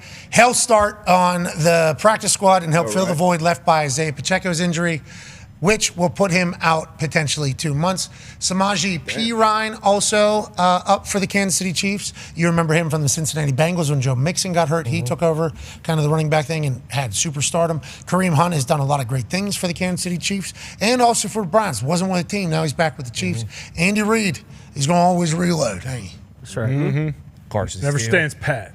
Carson Steele. Good hair. Hold on to that football, I son. believe he's an Indy kid. Yeah, he is an Indy kid. Better hold on to that football. I picked Purdue to beat Notre Dame this past weekend. Everybody's coming after me saying, what are you doing? What are you doing? It's like, that was rap poison, brother. Yeah. That was exactly. Trying to fire up Freeman's boy. That was for the Notre Dame team. You're welcome. Yeah, that was nice of you. How come nobody ever talks about that? Motivation. It's like The same thing And with it Rutgers worked. last You year. motivated the hell out of those boys. Yeah, Michigan. I didn't pick them one time last year. What'd they do? Oh, I don't know. Won a national title. Okay, you're welcome. Didn't hear a thanks once from the big blue folks up there. That was Interesting. That was certainly a city. That place was very nice. Holy fuck. Yeah. Ann Arbor is a beautiful place. It's awesome. So much money up there. Yeah. Billionaire Row or some shit like that, I right? did not know that. It's very nice. Texas folks were line dancing in the middle of downtown. Yeah, just pissing on them. No, Texas, they weren't brother. pissing on it. They were having a After good, the game, definitely. it was a good time up there. And then Texas did beat the hell. They fucking killed Good them. football team. Which, once again, Oklahoma needs to win that game. I need it. Game day can't just continue. No. I mean, What? I just hope that game day cursings. Come on. it's a tall task. Come on. Watch. I pick the home team every single time. I'm 0 for 3. Home team's in the worst team every single time, too. Let's not. Coach Corso has picked the visiting team every time. He's 3-0. Hot bat. He's got a hot bat right now. With that being said, I can be swayed, and I have been. Yep. I'll get dropped into South Carolina. I'll be like, wow, this place is pretty cool. This place is going to be pretty loud. They've been pretty hospitable. Look how nice this place is. Yeah, I think they can win. Why not? I watch enough highlights of each team. Yep. I'm like, yeah, I'm a believer. Highlights are cool. I'm a believer. Should have won. Ta- A&M. With this crowd, They can win. They almost did. Should have won. They should have. A&M, same thing. A&M, same thing. By the way, picked A&M over Florida strictly because Elko over Napier. Turns out that backup quarterback might be their answer down in Texas. Yeah, he played really well. He's out in Nashville. He went to high school with the Herb Street boys. Yes, he did. Okay, I didn't know that. Yeah, Kirk said that during the pick segment. Yep. He goes, Wigman is a game time decision. Backup, what's his name? I forget his name. The juke he had. Whatever. I forget his name. We should get his name. But Herb Street said, might be good for Texas A&M. For this guy, actually, he said, went to high school with my boys in Nashville. And as he was saying, I was like, okay, so Elko. Exactly. Yeah. Marcel Reed. Yeah. Marcel Reed, there it is. Throwing deep balls to Jake Herb Street. Street talk. All right. No, it was the other Herb Street. Ty? No, I think it was. It was dumb? Yeah, it was street talk. How old is this kid? Oh, maybe you're right. How old? No, his freshman year, he was throwing deep balls at Jake Herb Ty Herb Street down the middle like Rashid Shaheed. Ty Herb Street working for WWE. Okay. Ooh. Wow. Is he he's wrestling? I saw him with Sheamus. Contenting. It's contenting. And Jake Herb Street is underwater contenting for his dad. Underwater? There's a lot. What is that? There's A lot going on. There's a lot. There's a Walks lot. with Ben. Gotta edit this. Yeah. Gotta do this. Got school still. Yep. Graduate, brother. Jake, you're doing it. Jake, you're doing great. Keep going, Jake. Way to go, Proud of you, Jake. Jake. Way to go. We love that Herb Street family. Oh, they're the best boys. They are good boys. They're just sweet boys. Chase had a flu game on Friday night. They won 31-6. Damn. He was sick. Then he had a game winner 2 weeks ago. That was like a dot. I forget how many seconds left. Out, though. Out. Basically, Kirk Cousins' throw last night to London. But DB, much closer. On. Puts it right here to win the game. I think it was like 6 seconds left, something like that. Sick. Yeah, like the amount of times he's worked that, and then whenever, this is why you do it, throws the ball perfect. That had to feel so good for Kirk. Yeah. I assume Kirk was going crazy. That fucking guy's flying from everywhere back to watch him play every Friday night, and I'm like, you're a good dad. Yeah. You're a great dad. And I did that with him a couple times, to showcase support. And then I was like, yeah, I'm going to stay here. Yeah, I'll read the newspaper. I'm not adding 3 more hours of travel time. You got to get the local Friday. flair on those Friday nights. Bingo. I want to experience the city a little bit. But I will say, going to those high school football games in Ohio, it was cool. Sick, I bet. They got Moeller this week, I think. Moeller's that team, right? Oh, yeah. They have been. Yeah, that goes back and forth. They're always good, I feel like. Yeah, but I guess this is a big one on Friday. So Herbie's already starting to Come on, Chase. No, to me. Oh. You want to come on? Need you. No. On like Oklahoma. That'd be a great place to go watch. Hey, if you're in Norman, you got to feel it and you got to chase it while you're there. Yeah, you definitely got to feel it. That's the whole point of Oklahoma, baby. But also, that's a fucking. Yeah, that's a hike. Yeah, Oklahoma's over there. Oh yeah. Might be worth it, for it might be like 30 degrees cooler. Oh, maybe I do hop on plane because it's so hot. Just kind of cool down. Cool and then off head a little back. bit. What did you say? 99 on Friday? Yep. I'm going to be standing right in the middle of it, and they got that obviously a maroon color. Oh yeah. Probably where I'm going to be, and everybody knows when I'm sitting in those places and it's real hot, and I start blending in with the seats. That's not good. No, it's happened in not. Alabama, starting to happen in South Carolina. Definitely going to happen in Oklahoma. It's going to be seat, my face, seat. Just get an umbrella. It's going to be 90 one of those in Cincy. So umbrella hats. Picnic umbrellas that you put like a ball. You definitely need to sit under something. I've been with me a long time. I don't think it matters. What if you wear one of those hats? One of those hats you're probably that right. is an umbrella. That's what I meant. We should just put you inside. No, got to That's on feel me. it, brother. That's on me. Got to chase it. If you can't feel it, you can't chase it. Okay. It's an honor to be on those fields. It's crazy to do the show from those fields. It's crazy to do. Glenn gonna be there? Sweet little back. Get a cowboy hat. Yeah. Fucking right. Or what? Get a mister. Get those misters you get at Walgreens that spray water in the fan. Oh, you're talking about like when I watched the Sphere this past weekend and I had a fan and a mister. Yep. So I could really yeah. experience the Sphere like the Avatar ride. You're right. I'll do that. The people have been really cool, the setup people doing the whole thing. Yeah. There's big team, a lot of people. Really? Well, I think I don't know if they're working specifically on mine or also on game day because they're building game day set as well at the same time. So I feel bad with how many people are there, especially with how I'm just yelling in a stadium. I don't know how many people can hear We'll the find show. out because this one's a night game. Oh, yeah, you're right, because they won't have to build the game day set because we're not moving inside, which means we're going to be outside the whole time, which means pick segment with people behind us. Yeah. Love those. Nice. Yeah, that's better. Love those. Get to shoot off. No, you can't because you got a penalty. Fireworks. Yeah. You could shoot them off. Should bring some cap guns. Couple girls with their boots on, got their Bluetooth on, T-shirts saying Go Sooners. All right. Be a friend, tell a friend something nice. It might change your life. We're in this thing together. Team on me. Team on three. 1, 2, 3. Team. Goodbye.